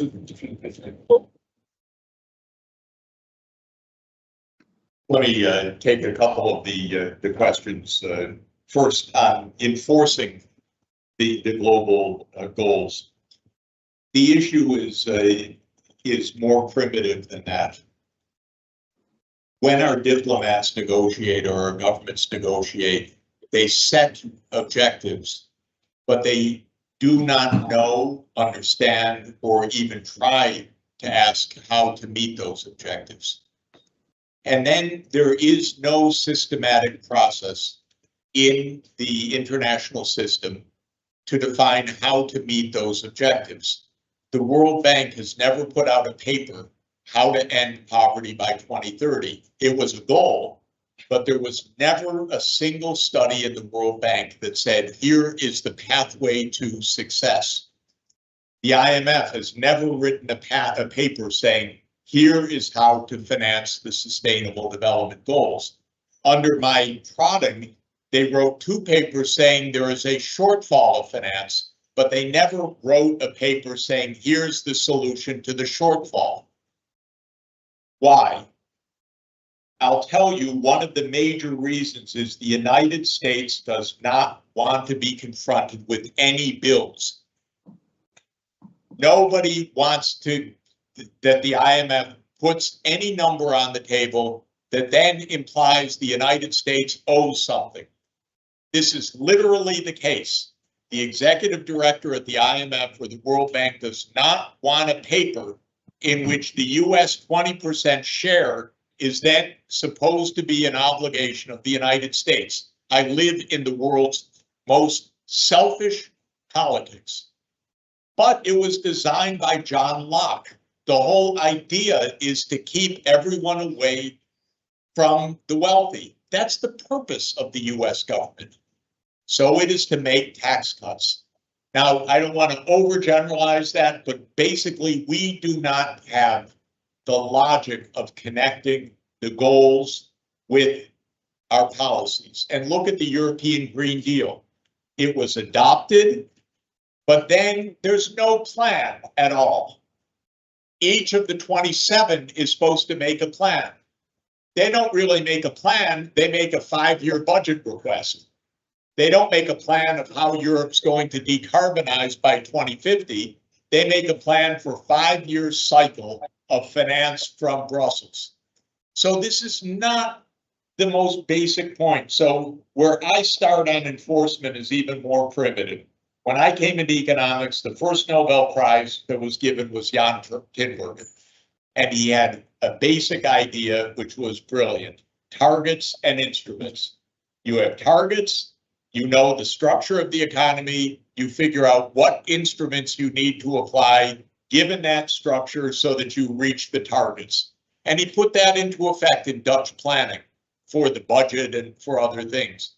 But we don't do targets and instruments even in our profession, that's where the active involvement, we have goals.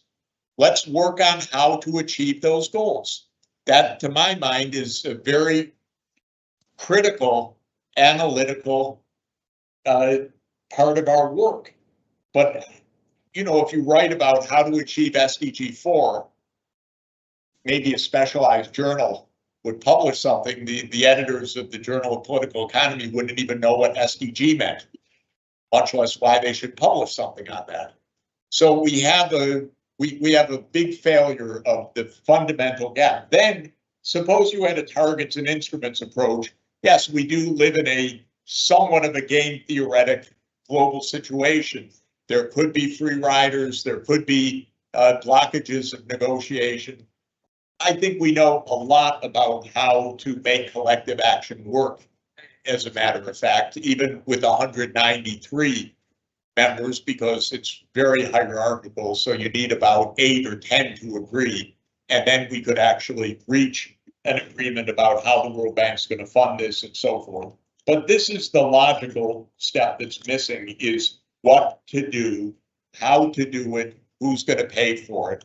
And then we would make big advances. And this comes also just to say participatory research is part of that.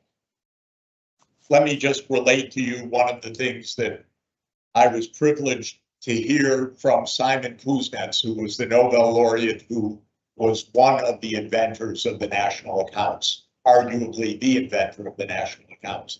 He was in his 80s, I think, and I was in my teens, and he was retired, but he very nicely had me over once a month when I was an undergraduate student.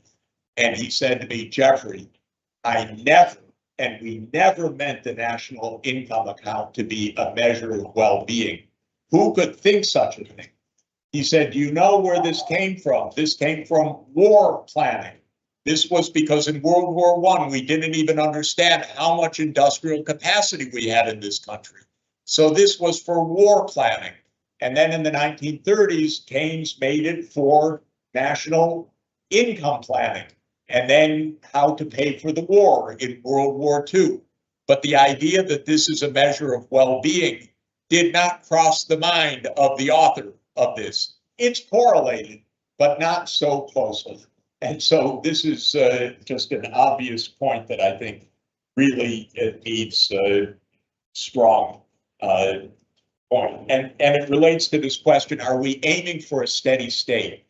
No, because we still have expanding knowledge. We have expanding capabilities to do things. I think I'm glad that we learned how a digital economy can work, how to turn sand into computers. This is quite an advance to have what we have. And I expect that there could be a lot more lessons from nature. But that doesn't mean growth in the material sense that we destroy the environment. It just means growth or not even growth as GDP measure, but improvements of the human condition based on improvements of knowledge and improvements of ethics. So I don't want to talk about a stationary state. I don't think we're in need or ready for that. I certainly don't want to tell poor countries, we're done, okay. Yeah, but even at the aggregate level, we have plenty of energy, by the way. We receive about 10,000 times in solar insulation what we use, in insulation, what we use for our energy needs. It's a matter of how we operate the economy. It's not a matter of a GDP limit or a stationary state. So I want us to be knowledge-based. And I really do believe that rationality, Aristotle thought it was, the essence of human nature.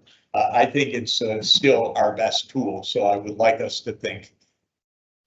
So there was a question for Professor Ghosh, and then when Jayati actually heard it, there was a question about your suggestions in terms of indicators beyond GDP and so on.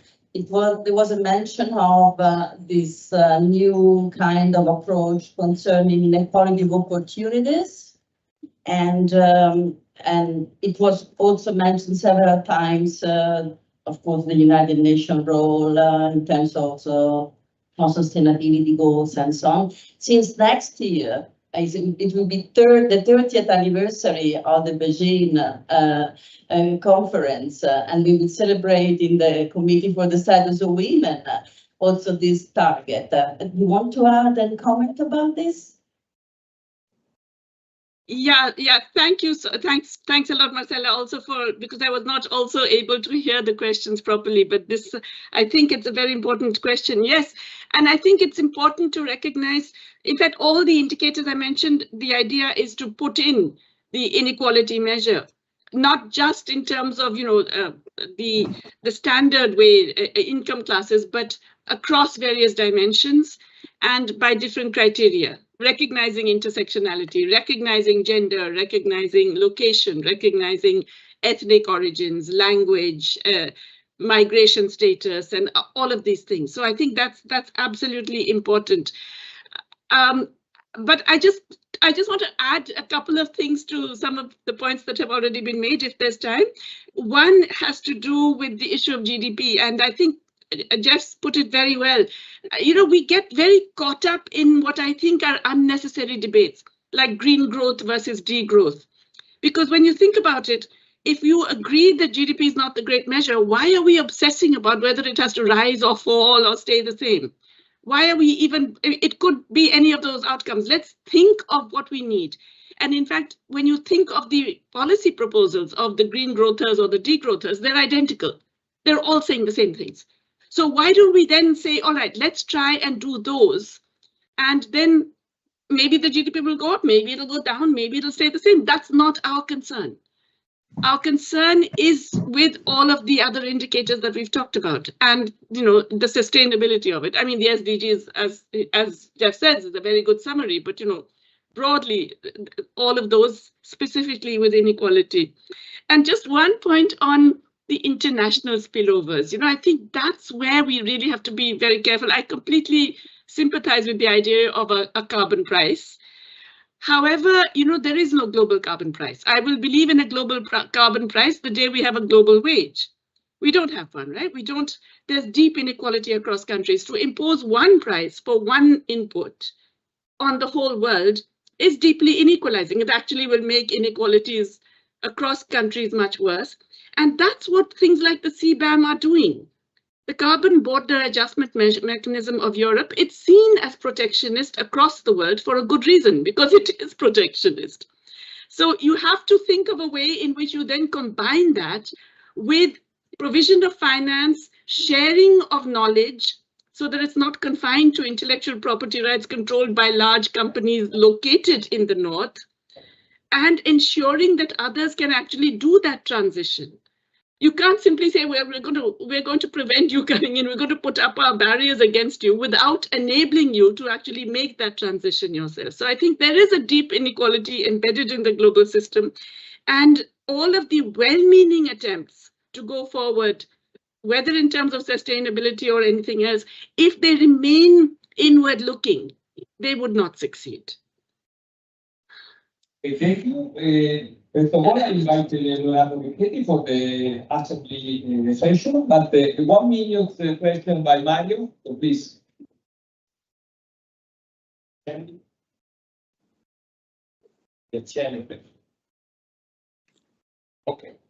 Okay, so thank you very much to all panelists, and I'm Jerry from the Investor Forums and one of the organizers. First of all, really thank to all of you for your presentation. I would like to say something about those who have Manifesto, which is still open, I would say.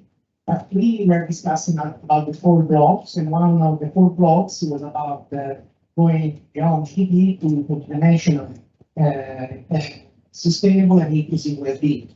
And in many parts, we talked about what we were talking, so it's very important, and I thank you for that, because we will stress more on sustainable development and sustainable development.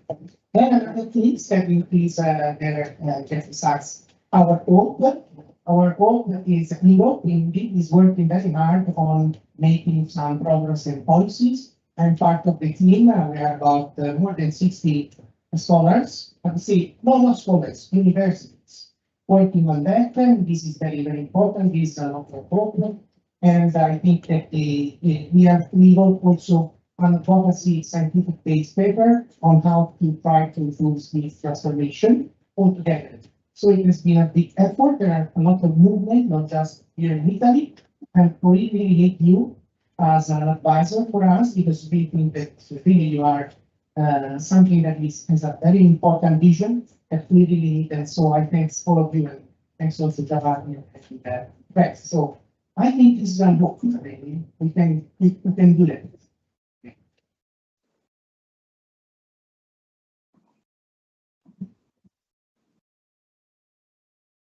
Della mancanza di pausa, ma tra un po' ci fermiamo. Continue in English because we have many. So the idea of the assembly is a moment which is yours. I just mentioned the point that we can discuss. The idea is how we can go ahead. So we got this passion, we created a manifesto, lots of people signed, we created this moment, which is nice and participated. I just say that there are 4 directions in which we can intervene and discuss and provide suggestions. The first one is, I go back to Monsieur Bourguignon, where the battle is not won. So where it is important that we go on. We said it can be to bring ahead interdisciplinarity, to bring ahead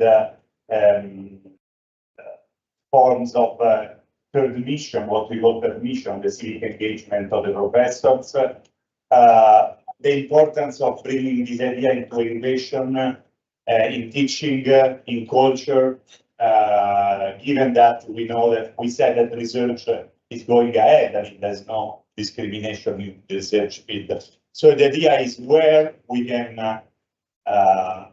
go on, provided that the presentations are great. You know, we really, they said once again and better, where are all the limits of this method? Okay, and I think we shouldn't go on. Just think about our microeconomics model of labor.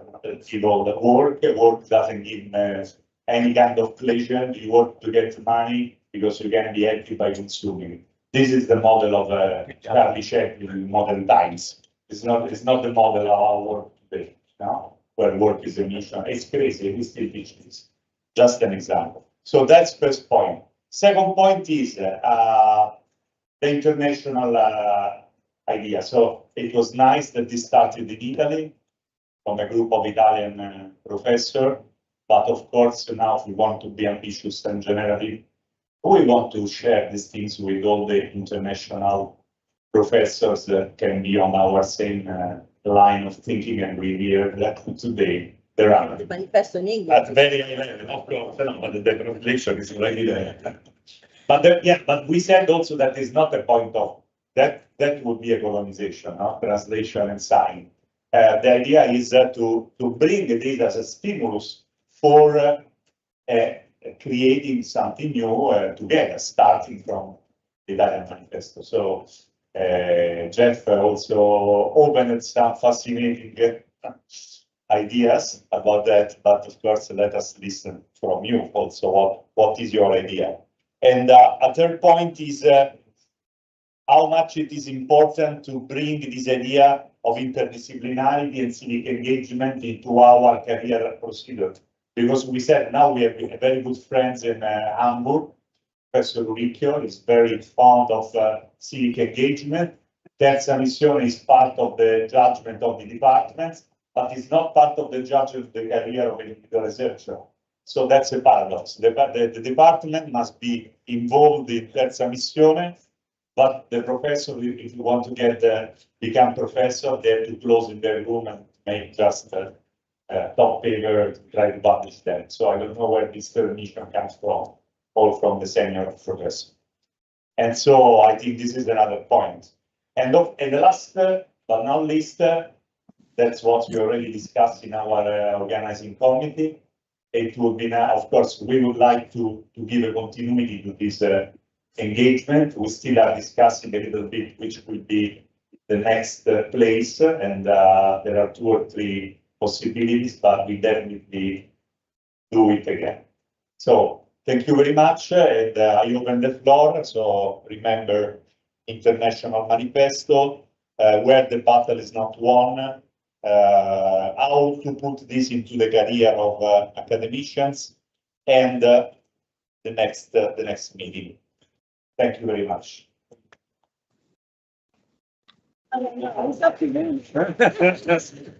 Do not clap, but just answer. The floor is yours.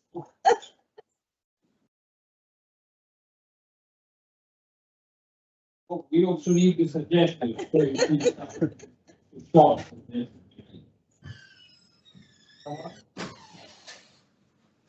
Also proposing some pain.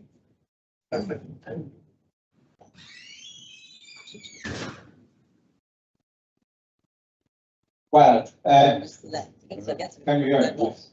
I think we should make these ideas more not only to the admissions or to the big companies, but also to public administration and small and medium enterprises. Not just single firms, but just the group representing the small and medium enterprises, because this could be much easier to share these ideas and also for making them feasible, because otherwise the risk is that they remain inside the academia or the time could be too long. And just another thing, I would join the advocacy to this approach or economics, also with the explanation of the 17 SDGs. I think Jeffrey is absolutely right, because they could reinforce each other. So SDGs, economy, and public administration, and small and medium enterprises, but just not firms or companies, small companies, but just the entity represented.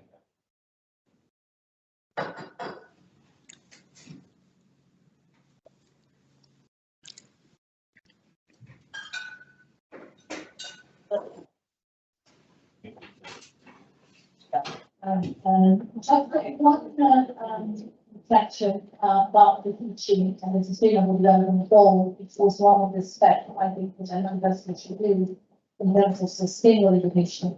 Is a test, is a study test, which is multiple tasks, the test and assessing sustainability knowledge. The student will prove the knowledge of the sustainable goals.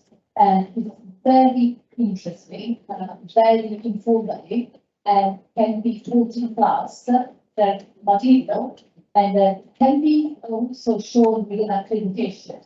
So I want to promote that Southwest Institute University in the UK, but there are many other universities in Europe and in the US provide this test to students. So it's a very good tool, and I think it would greatly benefit the teaching and the knowledge of sustainable solutions. Just a communication. Our keynote speaker, distance keynote speaker, they are very nice and kind if they want to stay with us, but it is not compulsory. So we are happy if you are with us, but feel free to stay or not. Okay. Thank you so much for this assembly. It's very inspiring for me, so I just, put my 5 cents on the table. Because I'm coming from another discipline, just to let you know, there is an international manifesto, which is called Open Accounting Manifesto, which is going exactly because the GDP and this kind of measurement has been developed by the CSAR, which is a standard for social and environmental accounting research. I'm a member of the board of this center, which is based in St. Andrews. We also have an Italian chapter, I'm the director of the Italian chapter, but just in case you want to make connection with other disciplines, that in this case is accounting, so measurement, I'm happy to provide, methods and information. Thank you so much.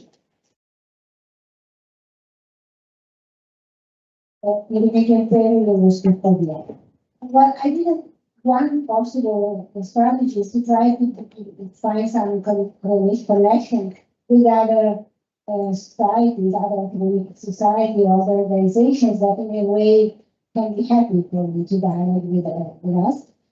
I think I can just go for the human development, probably the situation would be great to the organizers a few panels where you can present the ideas, and I'm pretty sure that there you can find an audience which is happy to come to dialogue with you. Some research can also be done with other societies, even maybe more mainstream, because we feel that it's not just a matter to dialogue with those who are easy to do it, and probably with other groups that are not less open-minded people. But I think that can be worked if you could organize a kind of session to be presented in the conferences that are relevant for the subject that we are talking about. And third, what I have in mind is the Manifesto for Social Progress that was published a few years ago. This is a book edited by Martin with engagement of other scholars, and even not just academic scholars, but also practitioners and agencies and international organizations. Again, if you want to have a dialogue with other companies outside, it's important also to try to be able to organize opportunities for discussion. Clearly, this is much more challenging because you have to get money for organizing this sort of dialogue, but can be more with the medium long term to consider action plans. Jürgen from University of Germany. First of all, thank you very much for a really great conference here. I just want to add some issue which I find important, and I'd like to link the Jeffrey Sachs comment on the need for looking at sustainability with Robert Frank's idea of fairness. I think we have very basic challenges as mainstream economists, because as we know that sustainable development is a justice concept, while economics is not in mainstream. So that means I think what we can call ethical literacy is a major thing. It does not mean that we have to push in other values to people, but that at least our colleagues and our students and future managers should be, let's say, competent enough to really see the difference and then at least make their own decisions.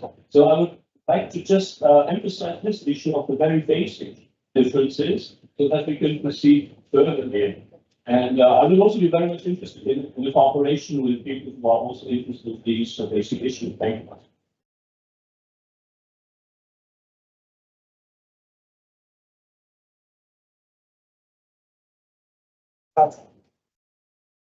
And since I'm one of those who signed the manifesto, I think that everything what is written in the manifesto is quite comprehensible. Each of us understood quite well the aim of the manifesto. The only weak point of the manifesto, even if we have described this weak point, is that we have a lot of ambitious aims in all the different sectors. But also if we have small aim, the only point that you need to emphasize is how to finance changes. If you don't get the money to finance changes, and the small medium enterprise in sustainable development, in education, in training, in everything, we are lost. And I think that you want to be in the university to convince people that we have the possibility to increase finance in this country. I'm not talking about the United States, not talking about anything. I'm talking about my country. I know very well where the money in my country, where the resources available for investment, but we do not know how to do it. When we need money in my country, we sell the journalists. Good companies. We have done this in the past and we are doing now with other companies. This is not the right way. we need to insist with the people, especially with young, normal people, students especially, that we know exactly how we can do it, but we need to have a different education on finance. Finance is not bad as long as we use it for our aim. Thank you. I want to borrow you about how, but this will be exactly what we have to do.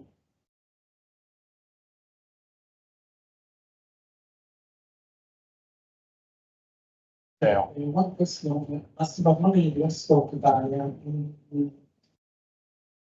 according to this consideration this morning, during the presentation of this manifesto, and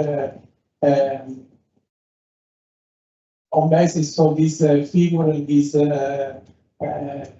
manifesto, which there are two younger boys, I think that would be important to rethinking the organization of university posts in terms introducing the concept of cooperative homo, contrasted homo economicus, the model of the well-being, the indicators to measure to well-being, and so on, periodically organize the workshop in which we promote a major relationship between the research and the external actors according to the third mission. I think that possible strategy in light of these results emphasize the possible impact of this manifesto. Hi, my name is Matteo Rizzoli. I'm from Uppsala University. So first, it was very warming for me to hear the naming of Civile coming up so many times today. I mean, I know it's not on the title, which was an appropriate choice not to put it on the title, but it was mentioned so many times. It was very great to hear that. At LUSA, we have a PhD program in civil economy. That's not meant to be a self-advertisement. I can just suggest that it would be nice to map the programs around the country and elsewhere that are sensitive towards the issues that are in the manifesto, so we can talk it to our best students when they seek advice for where to go on to study. I think that's well, I mean, we have been talking about teaching, maybe having in mind our master degrees, but also the application at the level we really have to. I mean, that's the way we are going to train the new generation of people who really not only come to these issues as many of us have done after our studies, but really get trained in this right away. The second thing that I want to mention, again, is not self-advertisement. We are there is already a journal, the International Review of Economics, a journal of civil economy, which is already one of the. I mean, it could be. The ambition is to have many platforms for the research that is consonant to this manifesto, but certainly there is one. Okay, so I just suggest that I think all the issues that are related to the manifesto are very welcome to. I see many cases that are already published on the journal here in the room, but there is. I mean, just a suggestion to not only work on the PhDs, but also on platforms where we can publish our research and where our research is welcome. And finally, also, we have talked a lot about teaching to master students, bachelor students. So many of us, I'm sure, have used the core econ textbook, but which is very nice. Maybe we could work on following that also to, this is, I mean, mostly covers micro and macro issues, but I mean, there are many of us teach other courses that are certainly not covered there. So it would be nice also to go on with that work to recreate textbook materials that, that introduces bachelor and master students to these issues from the very beginning of their teaching experience.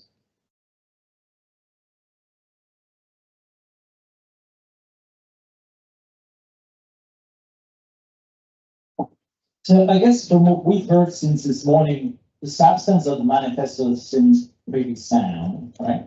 Although it remains a living document, so I'm sure there'll be an opportunity to refine and improve its system. So I guess the immediate challenge ahead is how to disseminate, right? So to get it out there as loudly as possible. And I very humbly think that might be at least three different fronts that we explore here, which one is schools and academia. Second one is members of the general public in Europe. The third one is members of the general public worldwide, right? Now, when it comes to school and academia, something has already been said.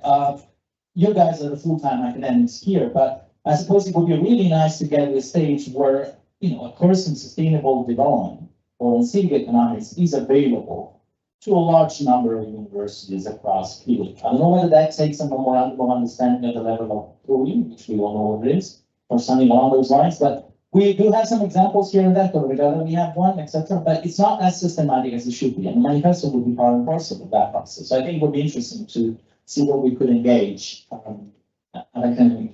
Similarly, when it comes to schools, in the recent past, I had the privilege of teaching classes on inequalities, multilateralism, international organizations of high school students. Fantastic experience. There's a lot happening along those lines around the world. And this is the kind of concept which should be taken right into high schools, perhaps middle schools as well, perhaps by exploring connections with what we call educazione civica here in Italy. And again, whether that's memorandum of understanding or partnership at the level of schools or ministry of education, anything that can get that manifesto into the teaching at school and university level, I think will be very helpful at this stage. This is for level one. Level two is members of the general public in Italy, and obviously the Festival dell'Economia Civile is a natural platform to continue raising awareness about this. But there's a lot more out there. And it's not only economics related festival, there's Trento, there's Turin, of course, but there's very good journalism festivals, for example, which one takes place here in Perugia every year, around April. There's another really good one in Ferrara in September, and a few others. So getting outside of the strict sphere of economic themed national festivals or events and making it a bit more mainstream, including by working in close collaboration with journalists and communication efforts, I think would be really helpful. And then for number three, when it comes to members of the general public worldwide, Jeff already mentioned the Summit for the Future in September. The bank and the IMF annually host the spring meetings and the annual meetings, respectively in April and October. The European Union used to host the European Development Days, which I think are closely connected to some of the issues that are included in the manifesto. So anything that allows the document to receive the visibility that it needs and deserves at this stage, I think will be very helpful. So schools and academia, members of the general public committee, members of the general public worldwide. Thanks.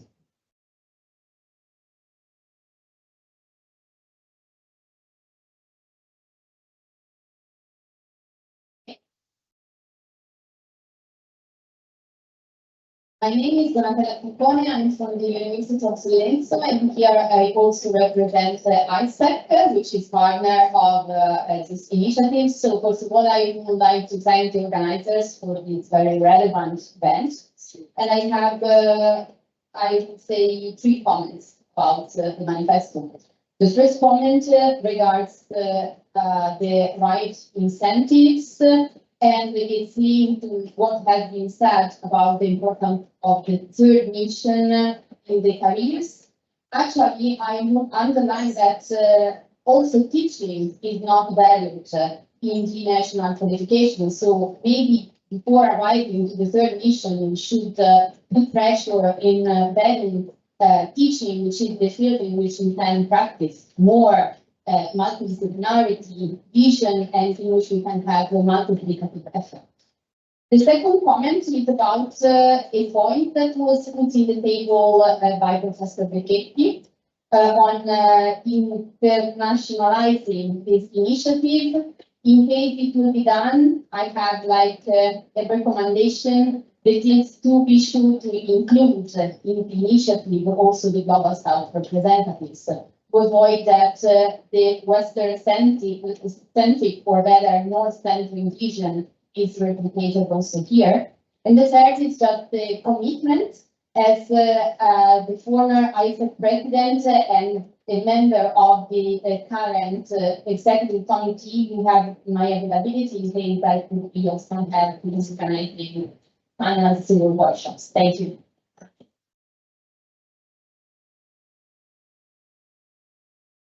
Well, I just would suggest a small step. Probably organizing sections in the manifesto in other economic associations in Britain, America, and in France, and Germany, and wherever, actually. Global South, of course. You know, as many as possible.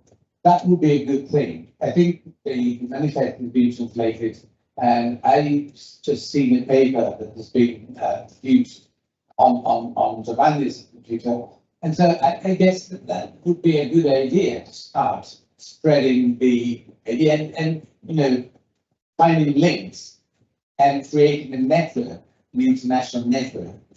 Okay. No imperialist purpose, of course, but no, it's not the new Roman Empire, but just having, you know, more connections, and I think that our friends can help us in doing this.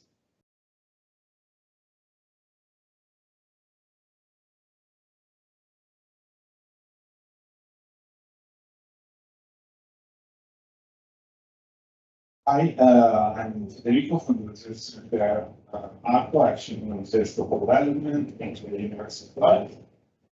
Thank you for organizing this wonderful discussion.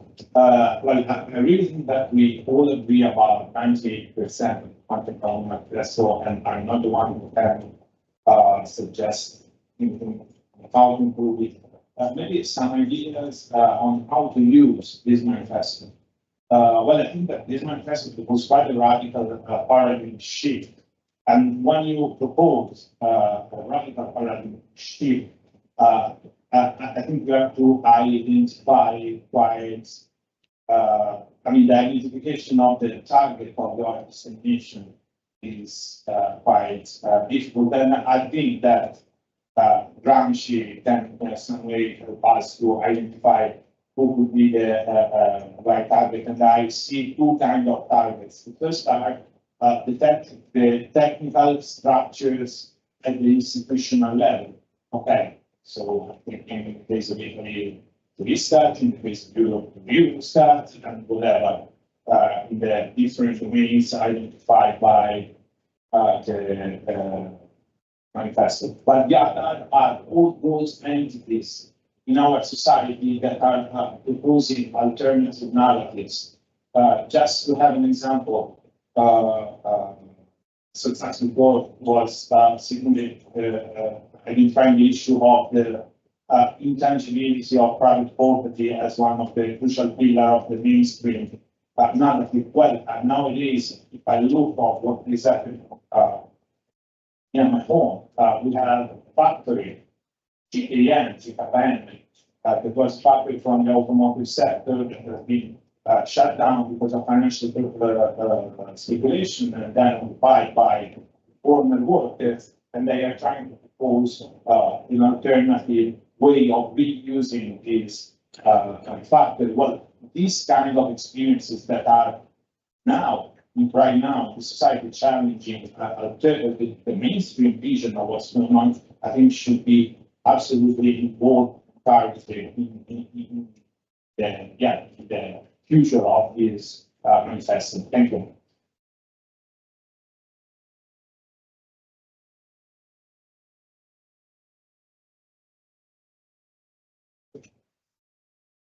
We should take a moment of rest, so let us close. Just, I mean, if you remark on what you said, but of course the reflection continues. I would say that, of course, we're very happy if we involve other societies. We already did. Then we got tired to invite all, but I mean, our effort arrived to a certain point, but we have Società Italian, Società Italian Economists, Italian Economy, Demography and Statistics, CIPESTO, but I think if we want to grow, Ricca very good this idea of putting other societies that can sponsor, that can support our work. Because of course, the more we are, the more we can do what we would like to do. And that's another question that I think is very important. We sometimes we make a struggle for the names. You know? I like civil economics because of my origin, whatever. Some people talk social economics. So, you know, we have to make a puzzle between social economics and civil economics. What we created now, Renaissance economics, I think really the substance, what matters is the substance, and what matters is that we create a new house where we are all there, no? Which is our house. That's why I think that then will benefit all our things that are in the same, because most of social economics, civil economics is within this. So I think our goal was not to bring everyone into my house, to Vergata will be economics, but to create a broader house where taking into account that there is a latent demand that we quote, and there is. And what is this demand? It was very good. It's something to do with what Jeffrey was saying. It's not nice just to be an observer of the tragedy which are going around.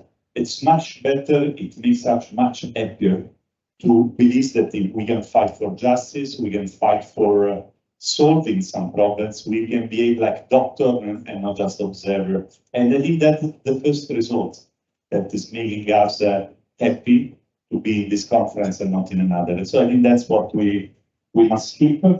And of course, if we grow, we can do many things like making textbooks, going to meet whatever is society around, and I assure you that the demand, if you come, the demand of civil society is enormous. With Piano B, 1 month, we made 11 presentations in just around Italy. So it's huge, and it's very nice to work and to discuss with everyone. So I think let us grow. We even got tired at a certain time. At the beginning, it was like a race to get more signal and more signal. Then we said, okay, it's enough. But it's not enough. We can go on. It's 3 or 5. I'm sure that the potential is much higher. So let us go if there is more. But okay, let's continue to think. And we have also this very nice evening dinner and tomorrow. So let's continue to reason on what good can do together, what generally can do together and be happy by doing this. So thank you very much, everyone.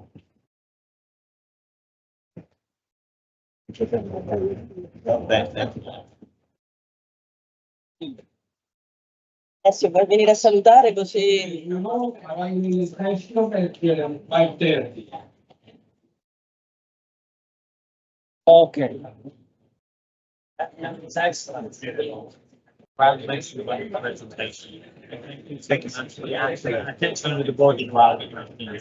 you.